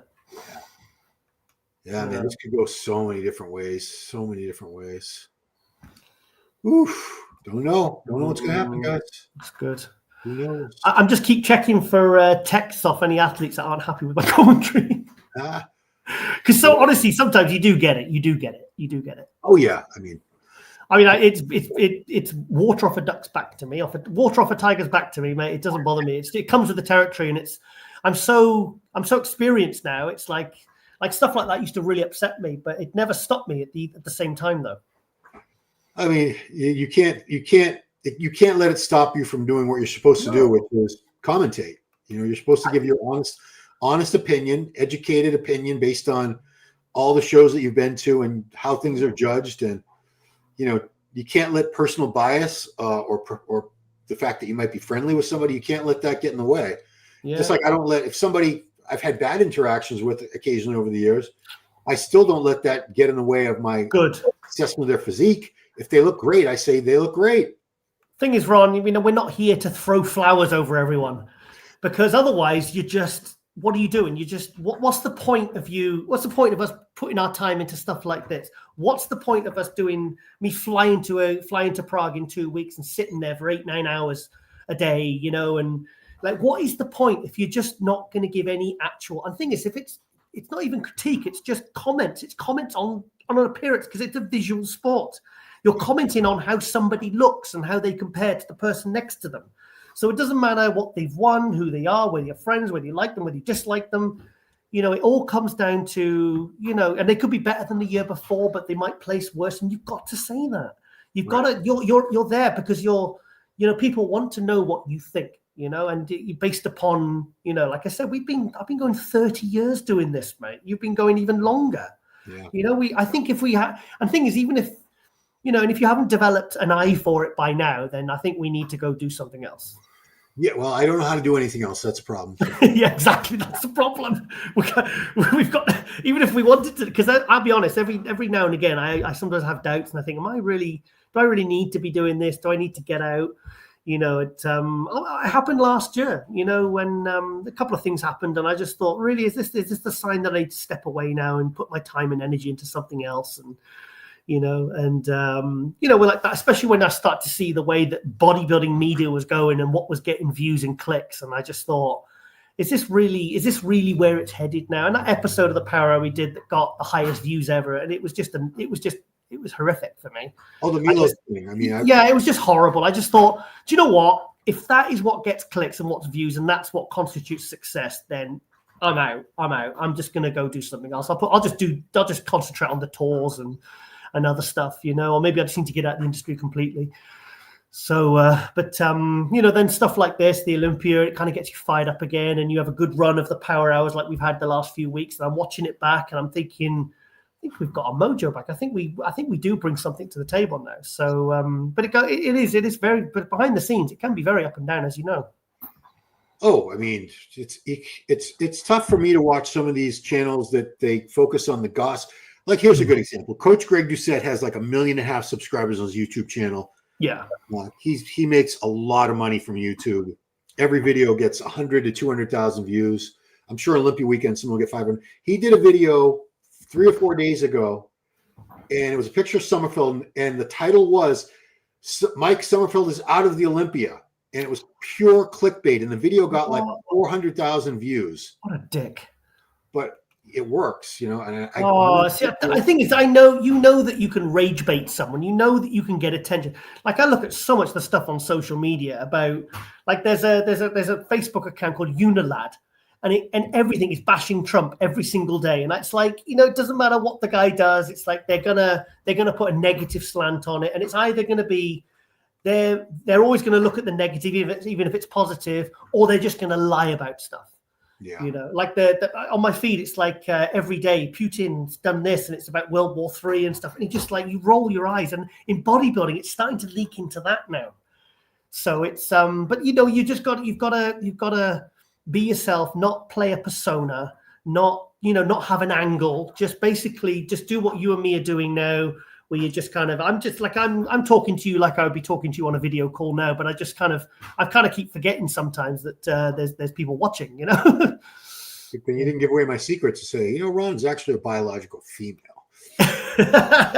Tell you what, though, Darwin looks really good, doesn't he? Looks fantastic. Took a lot of tests. Ramon Dino. Sommerfeld, yeah, he looks good, but I think he obviously was, with that extra 8-10 pound or whatever, he was obviously a little bit fuller and bigger last year, and he was bigger at the Arnold as well. I agree. I still think it's going to be enough. Yeah, I think so. I mean, Neil messaged me back yesterday, and I said, mate, are you okay? I said, because you've had a pretty intense week. And he sent me like a little 15-second message back, and he said, yeah, thanks for the message, Giles. He says, I'll be honest. He said, it's been pretty stressful. Oh, I can imagine. He said, but we'll do the best we can and whatever with what we've got. And, you know, but he just sounded really tired. Well, we saw that interview he did with somebody where he was like in a rage. Yeah, he was pissed off. Because the thing is with Neil, he's like me, he can't hide it. If he's pissed off, he will show it. He will say it. He's not someone that can smile through it because his passion's there. And I don't know, maybe it's a Welsh thing, you know, because like I've seen Flex Lewis go kick off at bloody shows. I've seen him kick off with people. He's kicked off with me. You know, it's like it's almost they can't suppress their emotions. It has to come out. Whereas some people, they can they're like a smiling knife. You know, they can smile their way through it and be all passive aggressive and, you know, and it's like inside they're actually probably seething. You know, but with Neil, you know, what you see is what you get, and I love that about him. Yeah, Mike looks pretty damn good. Does look good, doesn't he? Conditions bang on the back. Yeah, I think he's got it, mate. I think he's got it. I don't see how he's not going to win. But I think the emerging star of this one is definitely Niall. Yeah, because he's won shows and he's obviously he's been in the discussion, but now he's probably going to be fourth place, I think. Yeah. Because I put him out of contention for top 5. I had him like sort of 7th to 10th, but a lot of British people actually were correcting me, saying no, he'll be up there in the like 4th, 5th, 6th. I'm really happy about that because obviously he's a Brit, and the thing is he's got a beautiful structure as well. I think he was 9th last year, right? So 11th. Yeah, so he wasn't even top. So for him to move up from 11th to 4th, that's great. That's bloody good, isn't it? That's He'd be like Florida and just keep going up every year until he wins. Yeah. But I'm glad that I'm glad that Ramon's kind of still, you know, looking really, really good. And you remember that time when he had all the problems with the tan? It was all running and messy, and they were toweling him off, and it was just I can imagine the stress and how upset the Brazilian fans were as well, because that was because when something like that goes wrong, and it's something that, you know, it's nothing to do really with your body. It's to do with how you present your body. You know, the tan and the color needs to be like Sommerfeld's tan and color there is absolutely perfect. Impeccable. Yeah, he's beautiful, isn't it? He's polished, isn't he? He's a professional. Every little aspect is professional. That's why I know Ramon has 6.3 million followers on Instagram to Mike's 776,000. but I think Mike would be a great representative for the title as well. Yeah. Ramon would. The thing is, I've heard people really bitching about Sommerfeld, and it's like every because he's on my WhatsApp. We message back and forth every now and again. We spoke about doing tours and stuff like that, and I've interviewed him, and he gave me a brilliant interview a couple of years ago. And every interview, I saw him in Spain last year at the Emperor. We were chatting away, and every interaction I've ever had personally with him has always been positive. He's always been a real gentleman to me. So, like I said, that's my personal experience. I was at the Olympia maybe 4 years ago. Neil introduced me to him, and I was doing interviews, and he's like, you might want to interview my guy. I'm not going to try the Welsh accent. My guy is really good. He's going to trust me. He's going to do very well in the near future. He's Mike Sommerfeld from Germany. I'm like, whatever, dude. All right, I'll interview him. Yeah, at the time, I didn't think much. I didn't think he was going to ever be anything a superstar level, but here we are. He jumped up, didn't he? He jumped up because he turned pro. I was there when 2018 at the London Pro, because my ex did the physique. She got the women's physique pro. She got second, and Mike, he was doing cartwheels on stage in his routine. Because he was doing all that and everything, and he won the heavyweights. He got his pro card there because that's where Wesley Visser's turned pro as well. He won the Classic, and then he went into 212, and he was kind of like getting 7th and 8th. Then did he go back to Classic and then he came back? I can't remember. I think it's 212 and then went to Classic, or it might have been he might have switched back a couple of times. But he wasn't kind of breaking through. Then he got that 7th place at the Olympia. Was it 2 or 3 years ago? I think 2 or 3 years ago. And then he dropped, didn't he? And then last year he just pulled it out the bag and looked absolutely amazing. Yeah. My other story like that is Kit Sanderson from MD Latino. I said this to Mike last night on the stream. About 5 years ago, he wanted me to interview this guy he called Nextzilla. And I was like, oh, no. I said, that's stupid. I go, big deal. He's got a big neck. Come on. Don't be ridiculous. And I don't waste my time like this anymore, Kit. I had no idea he was going to blow up and be a big star. Yeah, but the thing is, though, like I said the other week, I said even a couple of years ago, Nextzilla wasn't Nextzilla. Like I remember Cormier telling me when I saw him, because I was in the Prague show, and I missed the amateur prejudging, but I saw the finals. Anyway, the judges, C. Weiberg and all that lot were behind me. Yeah. And then Nextzilla, I was sat with Chris Cormier and I forget who else. I think it might be Ed Connors. Yep. And anyway, Nextzilla came out, Rubiel came out, and I shouted, F me. And then I went, oh, and I turned around and I went, guys, I'm so sorry. And Steve was laughing and he was nodding. Steve was nodding, going, don't worry, as if to say, I get it. No, I like as if to say I had the same reaction. It was kind of like, don't worry about it. It's understandable. Right. So that was speed. They want to know if you're on speed. No, I'm just excited. I'm excited. It's the Olympia, mate. It's the Olympia. Come on. I thought that was a multiple choice question. You had to pick one. I did have pre-workout this morning though. I had scoop of ABE, applied nutrition before training. So bias judging by giving Samson chance. Very disrespectful of others. Ooh. What does that mean? I already asked him about the speed round. Like he's so bad they shouldn't even have him in the first call out, I guess. Oh boy. Yeah, Logan Franklin is pointing. Yeah, I mean, people are talking about Logan maybe pushing for the title, and he just needs to be bigger, man. He's got a beautiful physique, but he needs to be a little fuller, a little bigger. I know it's not bodybuilding, but it's still a muscle contest, regardless of what you want to say. He's good. Yeah. But there's levels to this, mate. We'll report. So I think that's it. Yeah, I'm going to wrap it up, guys, because I need a nap. I'm sure you're going to need some kind of nap. Let me do the math. It's almost 8 p.m. for you right now. And Lauren's trying to ring me, so she's just gone down to Birmingham. She's got this assessment thing for a L3 personal training thing tomorrow. So she's trying to ring me. So I hope she's all right. So all right. So 3 a.m. your time. We'll be back, Giles. Oh shit. Mike will be on. You don't feel obligated if you're awake and if you're up to it. If not, I totally understand. Probably. I'll see if I've got any speed or Adderall in the cupboard. The thing is, I wouldn't even have a coffee at that time of night because I don't want it to then. Right. The thing is, because sometimes I remember we did the 2020 Olympia, and I think it was like 5, 6, 7 o'clock in the morning, and you get into bed and you think you're just so hyped up. Even then, even though it's in the morning, I struggle to sleep because there's so much going through my mind. Yeah. You know, so that's why I'm so sad about the whole Samson thing. Because, mate, when he won the Arnold Classic and when he won the Olympia, I cried with happiness. I literally had tears rolling down my face. I'm so happy. Because I remember writing in my MD column, and I said, because the next morning I didn't watch the live stream for the Arnold when he won it in 2023. And I remember, because I wrote in my column in the intro, I said I was sat on the toilet with tears streaming down my face. And that wasn't the joke. I literally was sat, when you turn your phone on in the morning, you're half asleep and you're sat on the toilet. Yeah. And I literally I was so happy for him. And I remember going into the garden, Tiger Towers here, in the morning when I do my morning videos. Yep. And it actually took about 3 takes because I was doing my talking, when I go around the garden with my coffee and I was talking, I do little morning videos. Yep. And I literally took me about 3 takes because I was so emotional because I couldn't believe, I was so happy. I was so happy that Samson had done it, So yeah, it's a bit sad how it's all gone really. I honestly do think some of that was started by Milos as well. There are a few things that he kind of twisted or, misquoted. And I think that kind of sowed the seed. So I think they see me as a bit of a hater now, but oh well. C'est la vie. C'est la vie. C'est la vie, as you French people say. All right, guys, we're going to wrap it up. So we'll be back in 7 hours. Wow. For the finals for the Mr. Olympia and the finals for the Classic Physique division as well. There are some other divisions.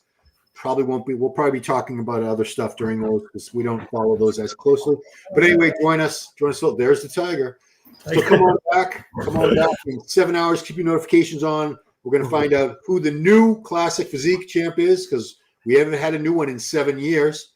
And we're going to we're going to see which former or reigning Mr. Olympia wins, or if it's going to be someone else. Will it be Hadi? Will it be Derek? Could Samson pull out of the bag and show up bursting full? This remains to be seen, but we're going to find out in 7 hours. So, Giles, thank you so much. Thanks, everybody, for watching. We'll see you guys in a little while. Peace out.